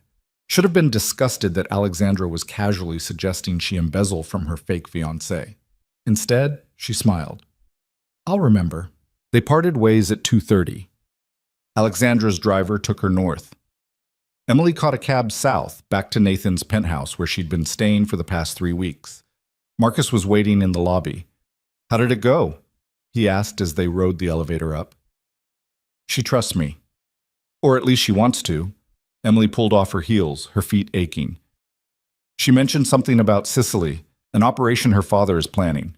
Marcus's expression sharpened. Details? None yet. She said he's keeping it close, but they're looking for investors. That's our window. The elevator opened. Nathan was in the living room, still awake despite the hour, laptop open, Sophie's toys scattered around him. You're back, he said, looking up. How was it? Productive. Alexandra likes me, trusts me, thinks I'm using you for your money. Are you? Emily threw her shoes at him. Nathan caught them, grinning. She mentioned Sicily, Emily said, collapsing onto the couch. Something big. Her father is planning an operation there. Nathan's smile vanished. Sicily, your grandfather's vineyard. That's what I thought. Marcus pulled out his tablet. We've been monitoring Golden Viper communications.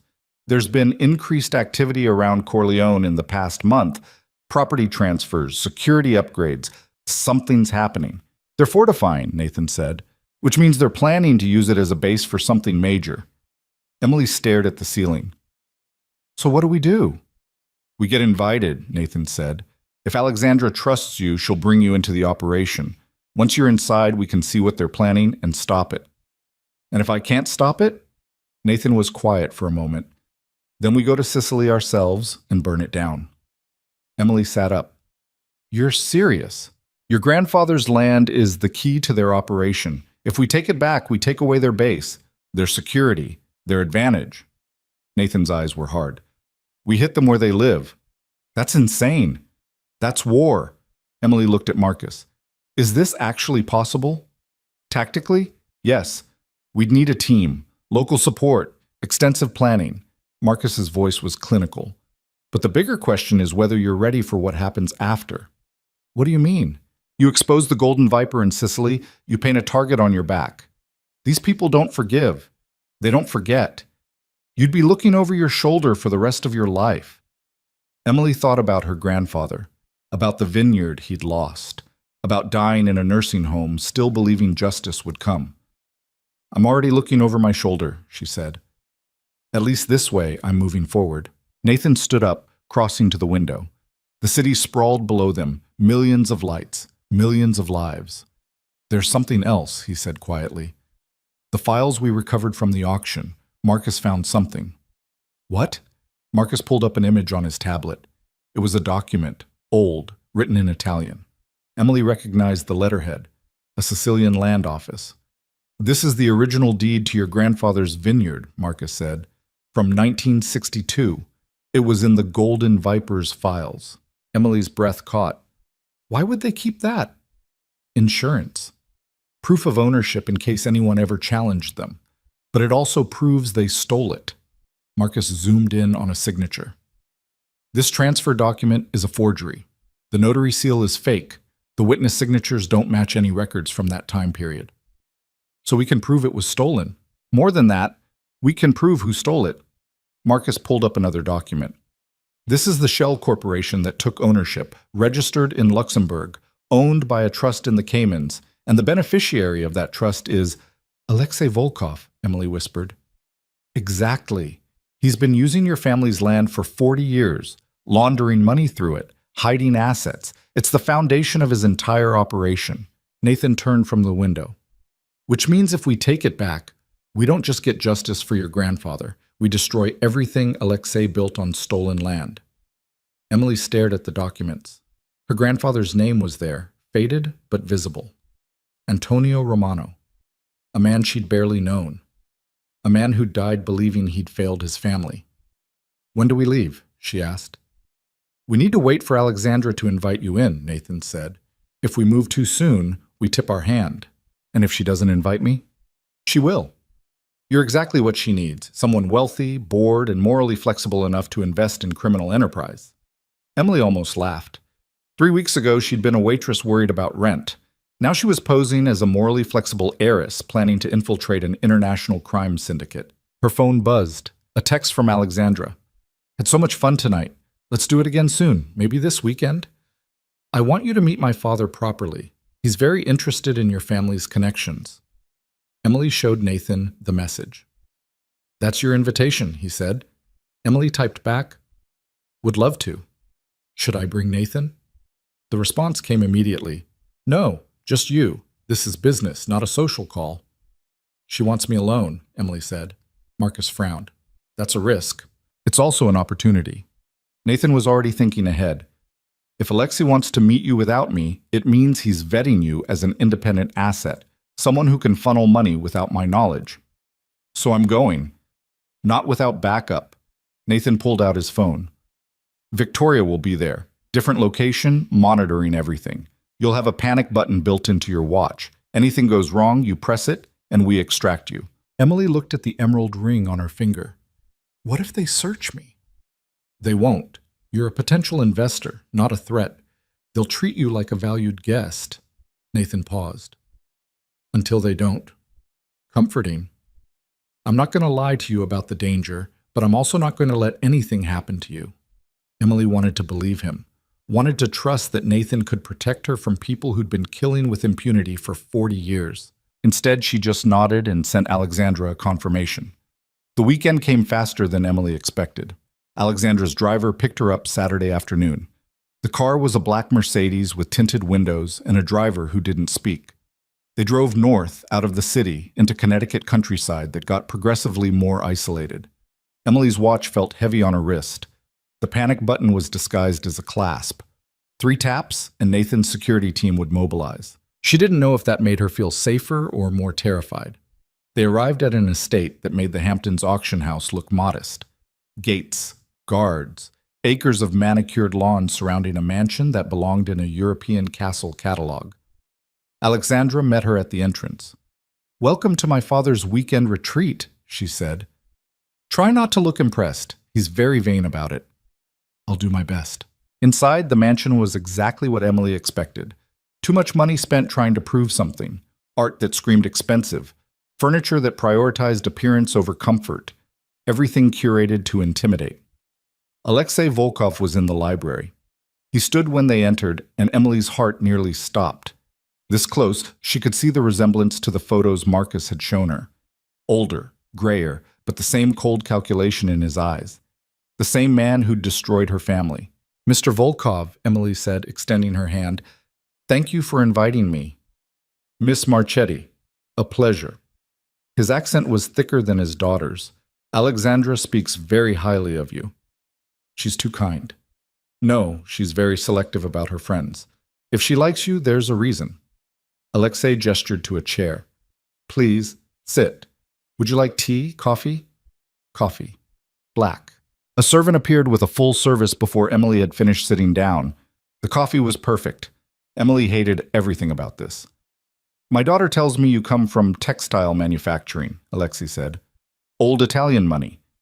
Not as old as some. Not as much money as others, but enough to be comfortable." "Comfort is overrated. Ambition is what matters." Alexei studied her. "Do you have ambition, Miss Marchetti?"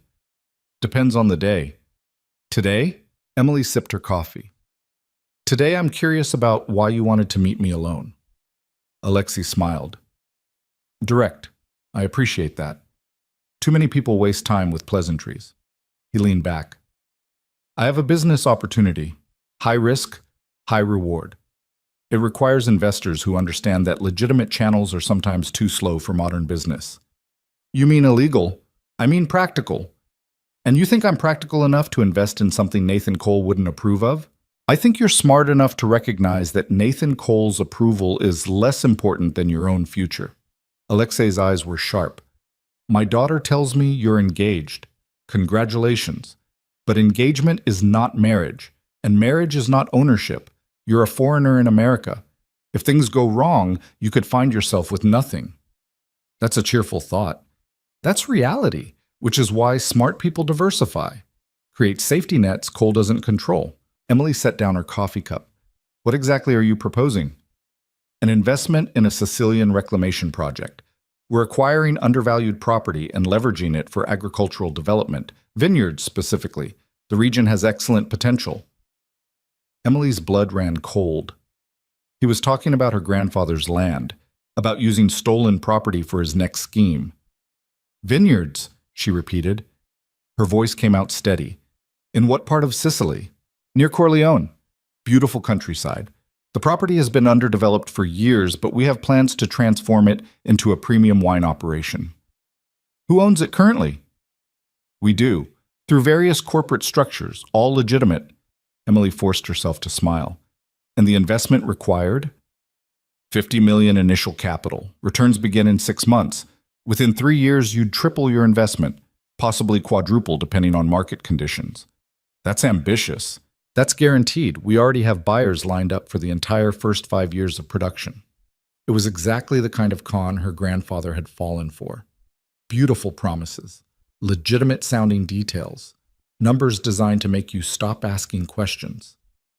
I'm interested, Emily heard herself say, but I'd need to see the property first. Meet with your agricultural consultants, review the actual business plan. Alexei's expression didn't change, but Emily saw something flicker in his eyes. Approval.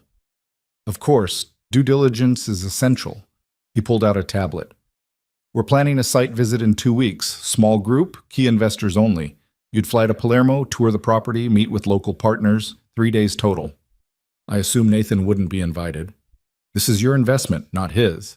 Though of course, if you choose to involve him later, that's your decision. Emily pretended to consider. 2 weeks. I'll need to rearrange some things. Naturally. Alexandra will send you the details. Alexei stood, signaling the meeting was over. Thank you for coming, Miss Marchetti. I have a feeling we're going to do excellent business together. Emily shook his hand, the same hand that had signed forged documents, the same hand that had destroyed her grandfather. She smiled and said nothing. Alexandra walked her back to the car. Well, she asked, what do you think? I think your father is very good at making criminal enterprise sound like legitimate business. Alexandra laughed. That's his specialty. So you're in? I'm considering it. Don't consider too long. There are other investors. I'm sure there are. Emily climbed into the car. I'll let you know by Monday. The car pulled away. Emily watched the estate disappear in the side mirror. She waited until they were back on the highway before tapping her watch 3 times. Her phone rang immediately. Nathan. Are you okay? I'm fine. He offered me exactly what we thought he would. The Sicily operation? Yes, site visit in 2 weeks. Corleone, my grandfather's vineyard. Emily's voice was shaking now that the performance was over. He's going to use stolen land to run another scam, and he wanted me to invest in it. Nathan was quiet for a moment. What did you say? I said I'd think about it. Good. That buys us time. Another pause. Emily, we need to talk about what happens next. Can you come straight here? I'm already on the way. Marcus and Victoria were waiting when Emily arrived. Nathan's living room had been transformed into a command center. Laptops, maps, surveillance photos spread across every surface. We've been monitoring communications since you left, Marcus said. Alexei made 3 phone calls after you departed, all encrypted, all to Sicily. What did they say? We couldn't decrypt them, but the timing is significant. He's accelerating something. Victoria pulled up a satellite image of Corleone. This is your grandfather's property, or what used to be his property. The Golden Viper has been using it as a logistics hub for the past 15 years. Warehouses here, security facilities here, and this building, she zoomed in, is residential, probably where Alexei stays when he's in Sicily. Emily stared at the image. Somewhere in those pixels was the vineyard her grandfather had loved, the land he'd died trying to reclaim. What's the plan? She asked.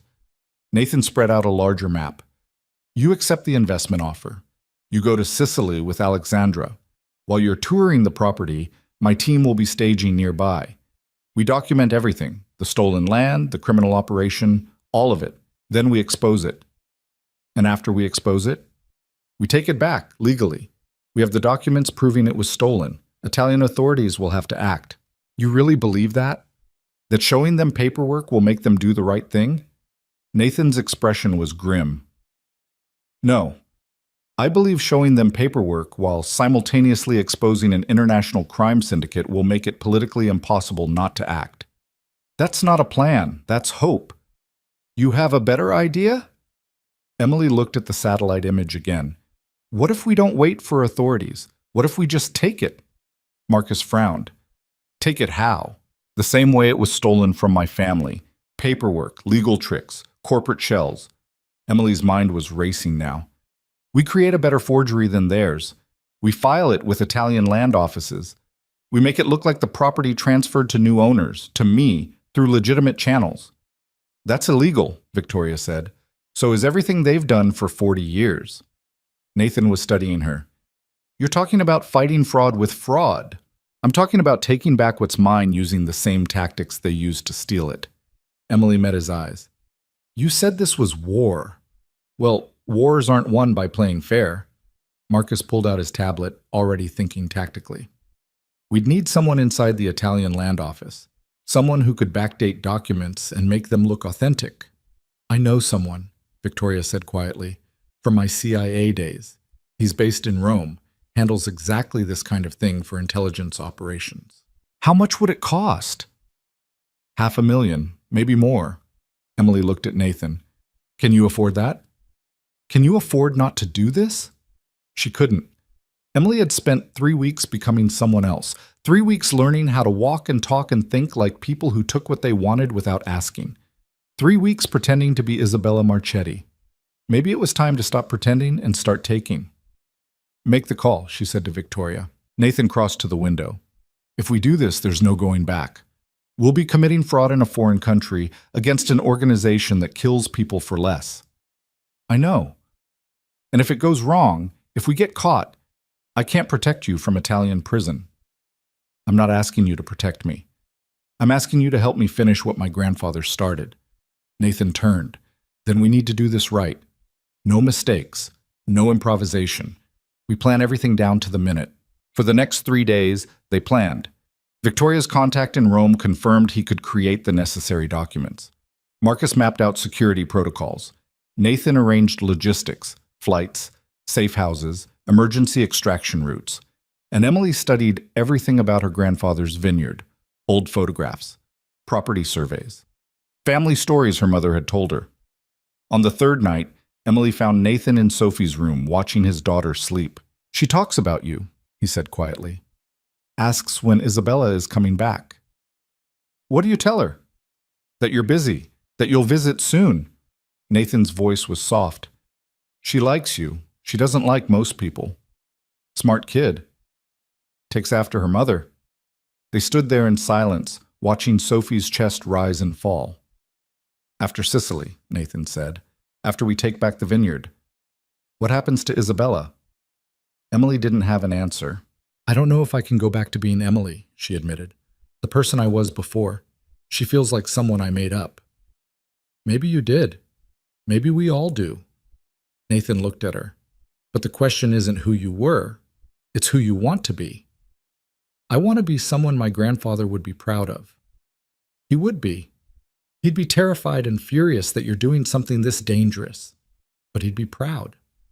Emily touched the emerald ring, still on her finger after 3 weeks. When this is over, she said, I should probably give this back. Why? Because it's not real. None of this is real. Nathan took her hand.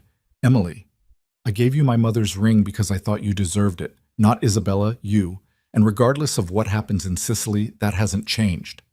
Emily's throat tightened. Don't. Don't what?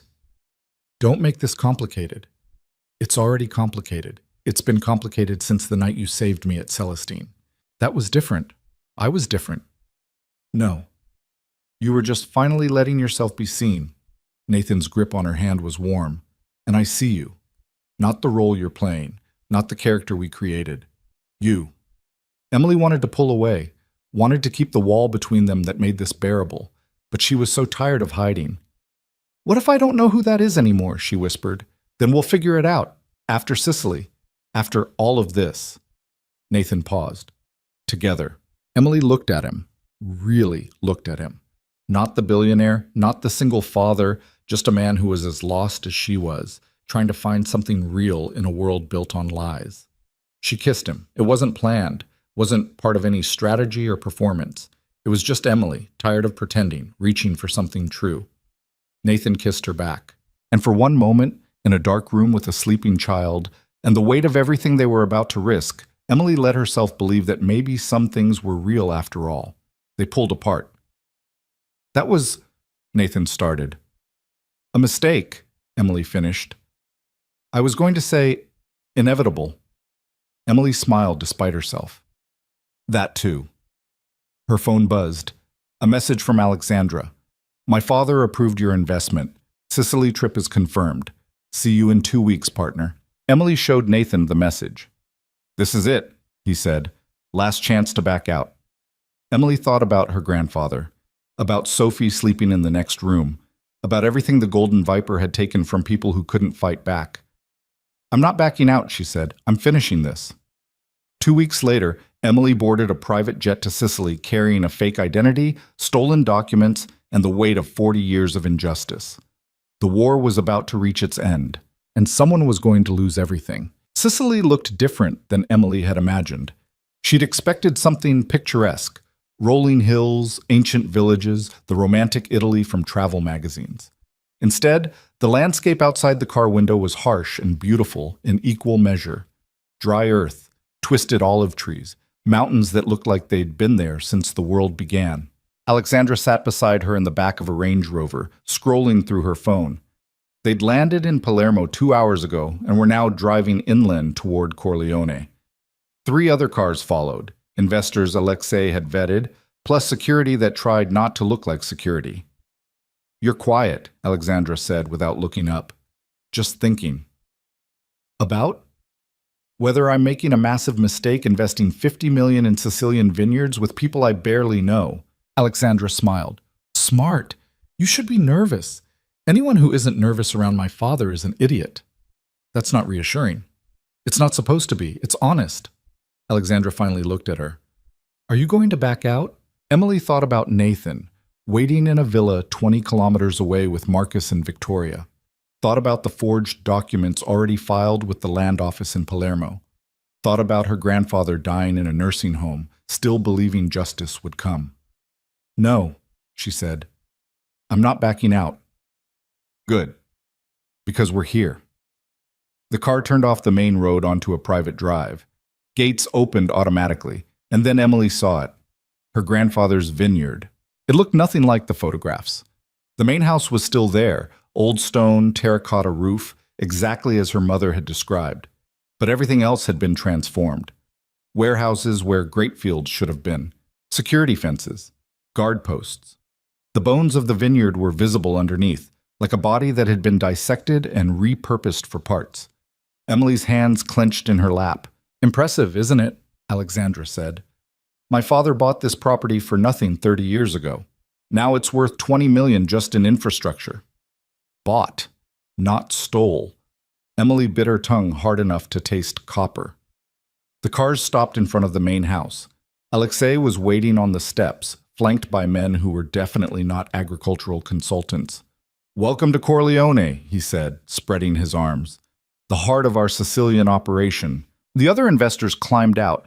A German banker, a Russian oligarch's son, an American tech executive who'd made his money in crypto.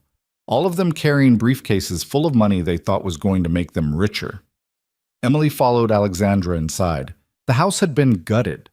What should have been her great-grandmother's kitchen was now an office full of computers. The living room where her grandfather had been born was a conference room with a massive table. Every trace of the Romano family had been erased and replaced with the sterile efficiency of criminal enterprise. We'll start with a tour, Alexei announced, then lunch, then we'll discuss terms of investment. He led them through the property, pointing out features like he was showing off a legitimate business. The warehouses that optimized logistics, the security system that protected valuable agricultural equipment, the renovated wine cellars that were actually storage for whatever the Golden Viper was trafficking this month. Emily forced herself to smile, to nod, to play the role of Isabella Marchetti, bored heiress who saw only profit margins. But inside she was counting, guard positions, camera placements, exit routes, everything Nathan would need if this went wrong. They reached the vineyard itself, or what was left of it, a few acres in the back that Alexei had kept for authenticity, old vines that had somehow survived 40 years of neglect. These are the original plants, Alexei said proudly. Some are over 100 years old.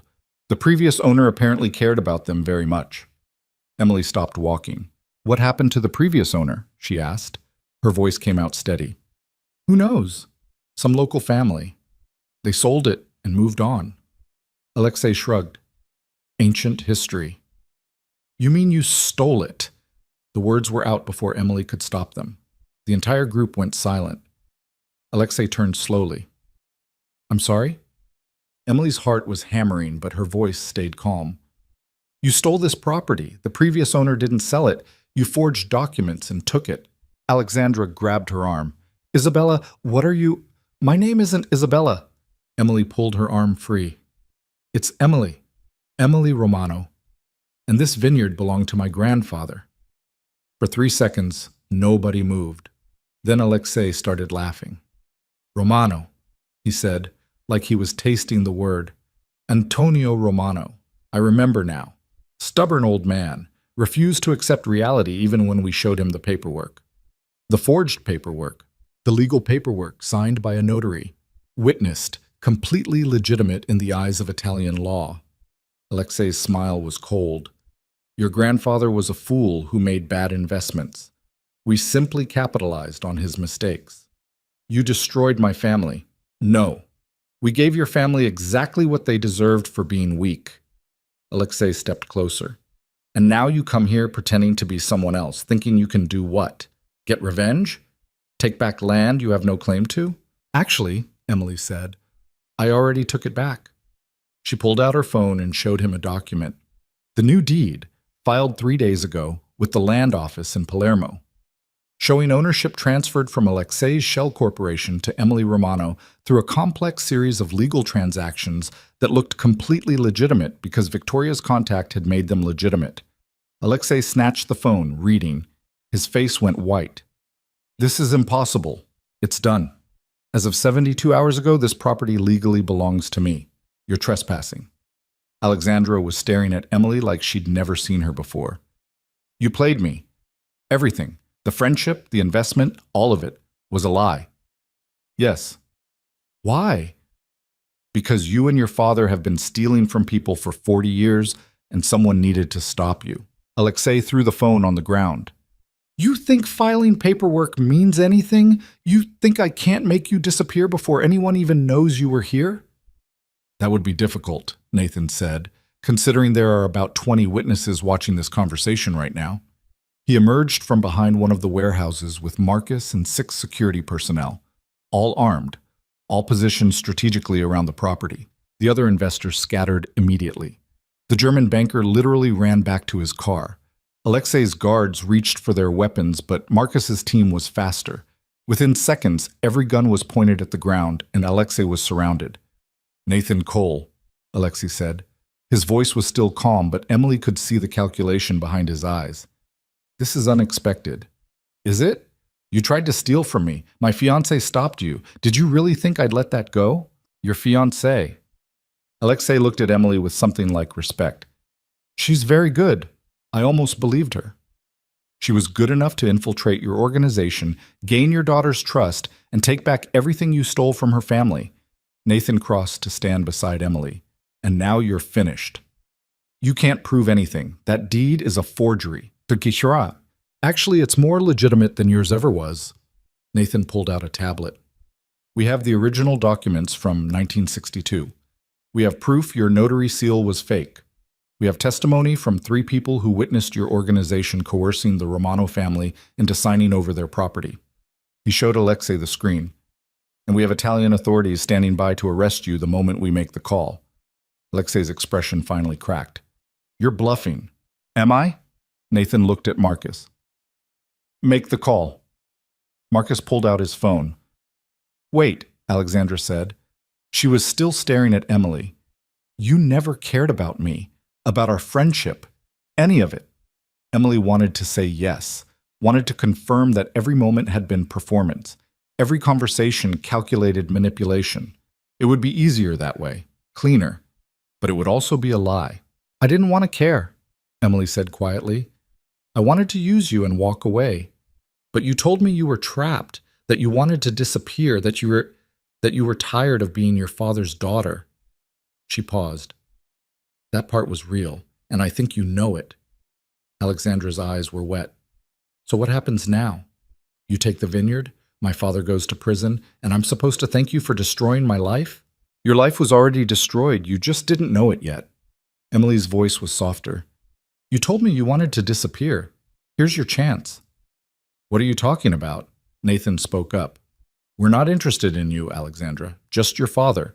You walk away now, cooperate with authorities, provide testimony about the Golden Viper's operations. We'll make sure you're protected. New identity, new country, the disappearance you wanted. You're offering me witness protection? We're offering you a way out. Alexandra looked at her father. Alexei's expression was pure rage. If you betray me, he said quietly, there is nowhere you can hide. There's everywhere I can hide, Alexandra replied. I've been planning it for 5 years. I just needed a reason. She turned to Nathan. What do you need? Everything. Names, accounts, operations, where the bodies are buried, literally and figuratively. And you'll protect me? Yes. Alexandra took a breath. Then she pulled out her phone and started talking. She talked for 2 hours, gave Marcus access to encrypted files, named names that made Nathan's security team exchange glances, described operations across 4 continents that would take law enforcement years to fully investigate. And through it all, Alexei stood silent, watching his daughter destroy everything he'd built. When she finally finished, Marcus made a call.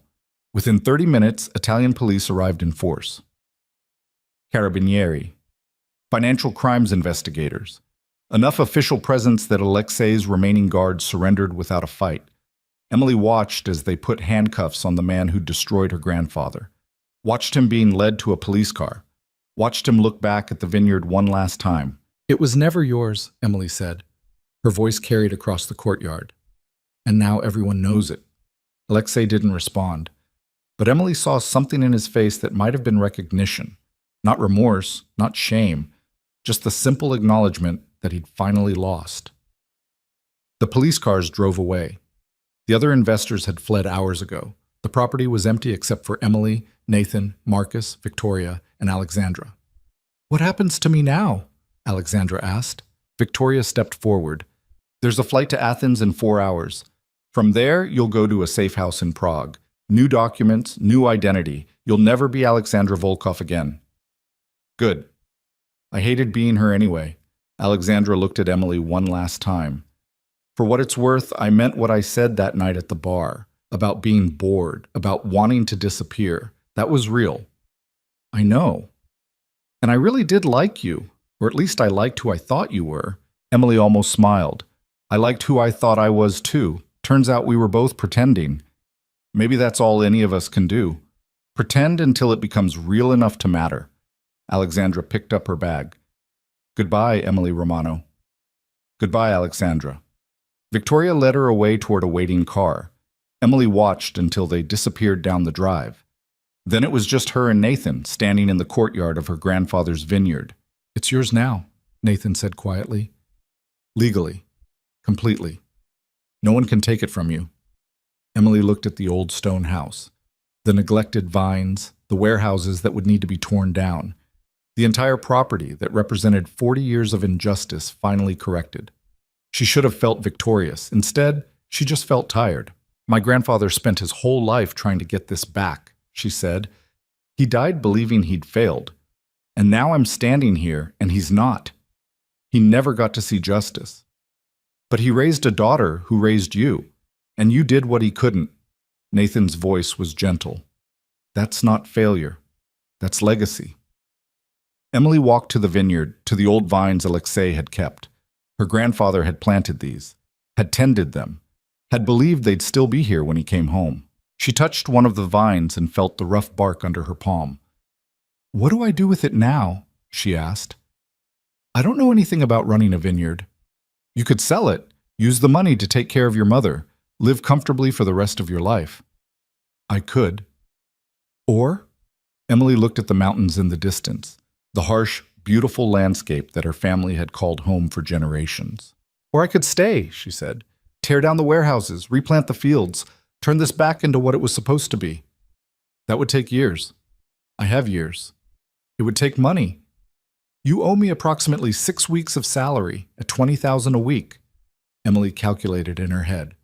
Call it $120,000. Nathan laughed. I think we can do better than that. I don't want charity. It's not charity. It's an investment. You help me rebuild this vineyard, I'll help you build a legitimate wine business. Partners. Emily turned to look at him. We tried being partners. It got complicated. It was always complicated. Nathan stepped closer. But that doesn't make it wrong. What are you saying? I'm saying Sophie asked when you're coming home, and I realized I didn't have an answer because I don't know if you consider my penthouse home anymore. Emily's throat tightened. Nathan, you don't have to decide now. You don't have to decide ever. But I need you to know that whatever you choose, staying here, going back to New York, disappearing like Alexandra, I'll support it. Because the woman I fell for isn't Isabella Marchetti. It's Emily Romano. And Emily deserves to choose her own future. Emily wanted to say something profound, something worthy of the moment. Instead, she just stood there with tears running down her face in the courtyard of her grandfather's vineyard. I kissed you, she said finally, in Sophie's room, and you said it was inevitable. It was. Was it also real? Nathan took her hand, the one wearing his mother's ring. Every moment with you has been real, even the parts we were pretending. Emily kissed him again. Not because it was strategic, not because it fit some plan, just because she was tired of being afraid of what was real. When they pulled apart, the sun was setting over the Sicilian mountains, painting everything gold. I need time, Emily said, to figure out who I am without the performance, without Isabella. How much time? I don't know, months maybe. I want to stay here, fix the vineyard, learn how to be Emily Romano in a place that remembers my family. Alone? Emily squeezed his hand. I need to be alone for a while, to rebuild this place, to rebuild myself. I understand. But Nathan, she looked at him. When I'm ready, when I know who I am without all the lies, I want to come back, to New York, to you and Sophie, if you'll have me. We'll have you, we'll always have you. They stood there as the sun disappeared and the stars came out over Sicily, and Emily felt something she hadn't felt in years. Peace. 3 months later, Emily stood in the same courtyard watching workers tear down the last warehouse. The property was slowly transforming, new vines planted, old buildings restored. It would be years before the vineyard produced wine worth selling, but she could see the shape of it now, could see what her grandfather had envisioned. Her mother had come to visit last month, had walked through the house crying, recognizing rooms from stories her father had told, had touched the same vines Emily touched and said they remembered. Emily didn't know if vines could remember, but she let her mother believe it anyway. Her phone rang. Nathan's name on the screen.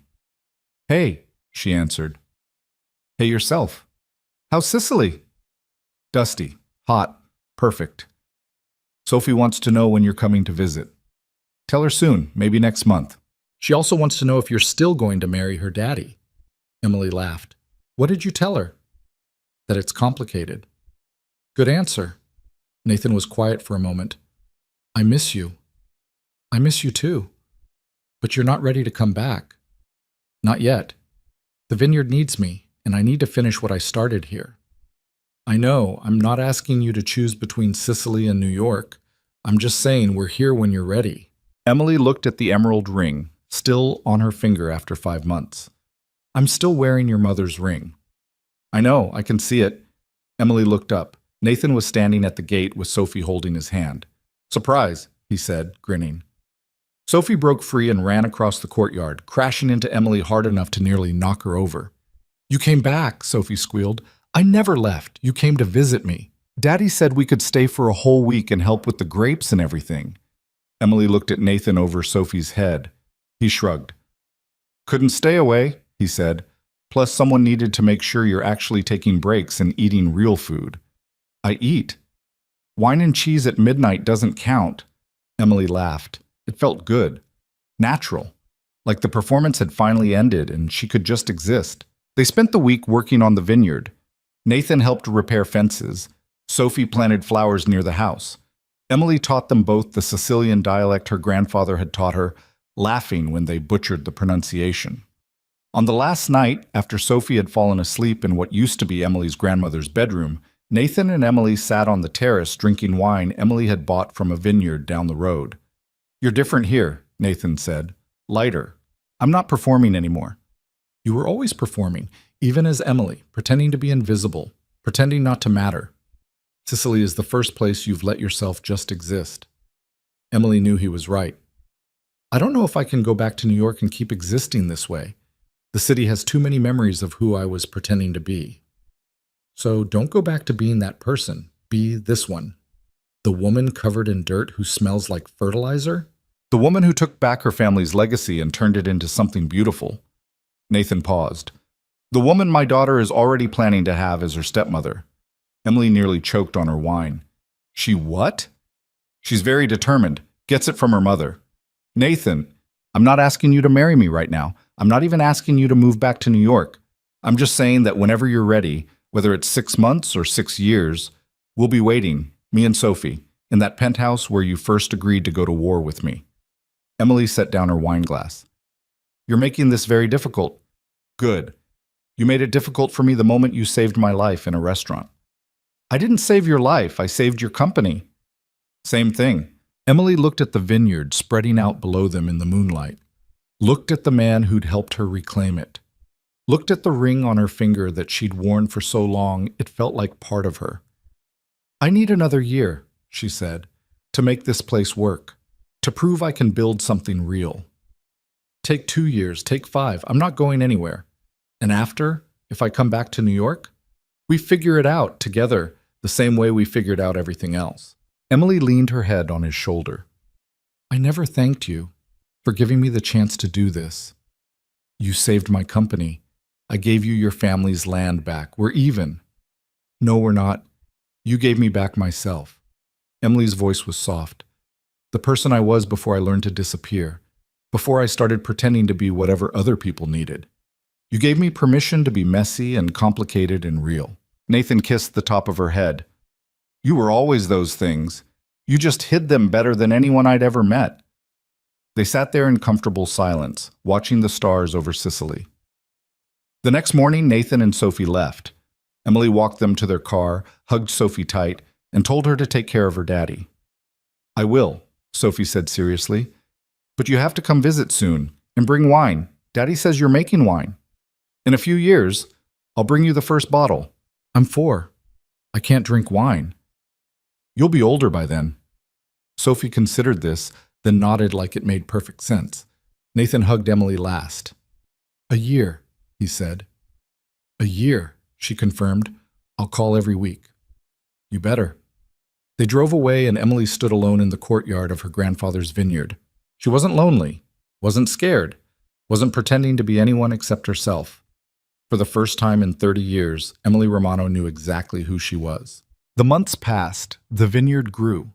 Emily hired local workers who remembered her grandfather and told her stories about the land before it was stolen. She learned to tend vines from old men who'd been doing it their whole lives. She learned to make wine from women who'd learned from their grandmothers. And slowly, bottle by bottle, row by row, she brought the vineyard back to life. Nathan called every week like he'd promised.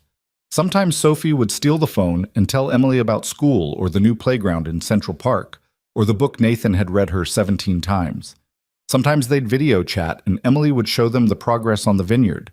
Sometimes they'd just talk about nothing important until Emily realized an hour had passed. A year turned into 18 months. On a spring morning, Emily bottled the first wine from her grandfather's vines. It wasn't sophisticated, wasn't going to win awards, but it was real and it was hers, and it tasted like justice. She packed a case and flew to New York. Nathan was waiting at the airport with Sophie, who was bigger now, almost 6. Sophie ran to Emily and didn't let go for a full minute. You came back, Sophie said into Emily's shoulder. I promised I would. Are you staying? Emily looked at Nathan over Sophie's head. For a while, she said. If that's okay. It's more than okay, Nathan said. They drove back to the penthouse. Emily's room was exactly as she'd left it, clothes still in the closet, books on the nightstand, everything waiting like she'd only been gone a day. That night, Emily opened one of the bottles from Sicily.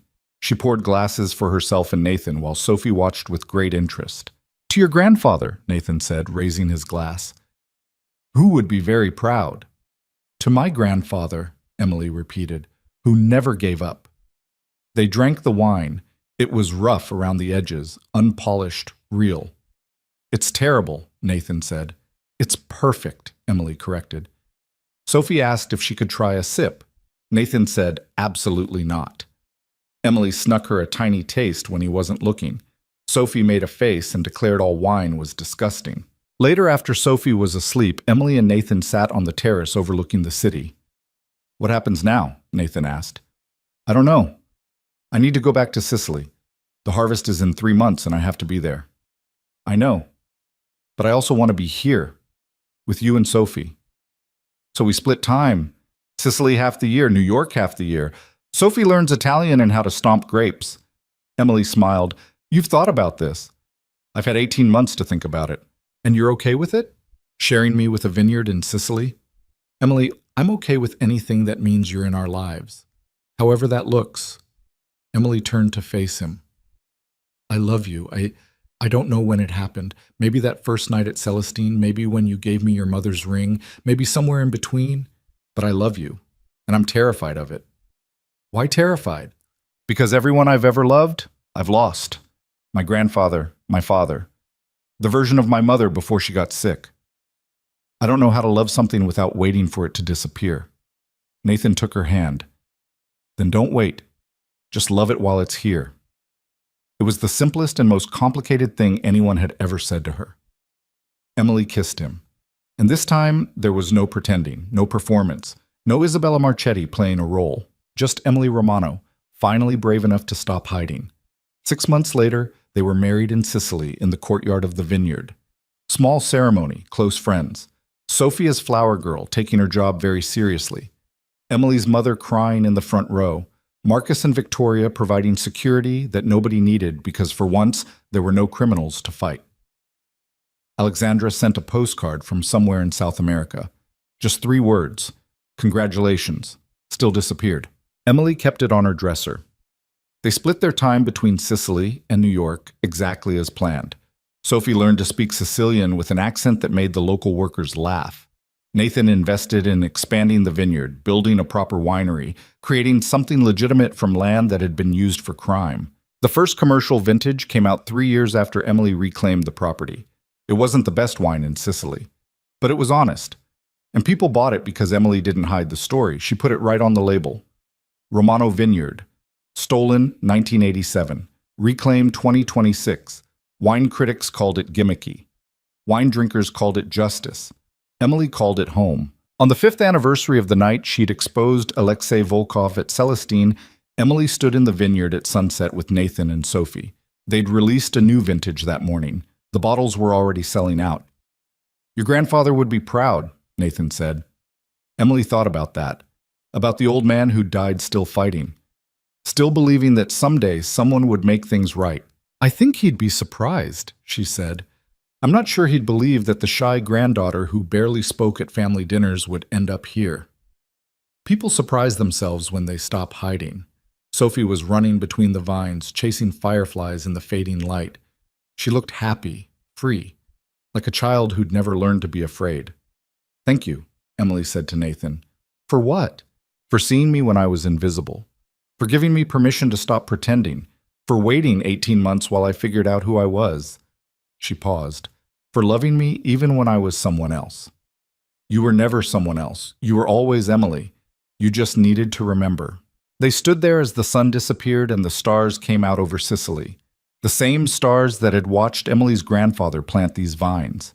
The same stars that had watched everything get stolen. The same stars that now watched it all come home. And Emily realized something she'd spent her whole life missing. Justice wasn't about revenge. It wasn't about making bad people pay. It was about taking back what was stolen and building something better from the ruins. Her grandfather hadn't failed. He just needed more time than one lifetime allowed. But Emily had time now. Time to grow grapes and raise a daughter and love a man who'd helped her stop hiding. Time to turn stolen land into something real. Time to prove that sometimes the invisible people nobody notices are exactly the ones who change everything. Sophie ran back to them, breathless and laughing. "I caught one," she announced, cupping her hands carefully. "A firefly." "Let me see," Emily said. Sophie opened her hands just enough to show the small light flickering inside. "Make a wish and let it go." Emily told her. What should I wish for? Emily looked at Nathan, at the vineyard, at the life she'd built from the ashes of her family's loss. Wish for the courage to be yourself, she said, even when it's scary. Sophie closed her eyes, whispered something Emily couldn't hear, and opened her hands. The firefly rose into the twilight and disappeared among the stars. And Emily Romano, who had once been invisible, watched it go and smiled. Because she'd learned the most important thing anyone could learn. You can't hide from yourself forever. Eventually you have to choose. Stay invisible and stay safe, or step into the light and risk everything for the chance to be real. Emily had chosen the light, and she'd never looked back.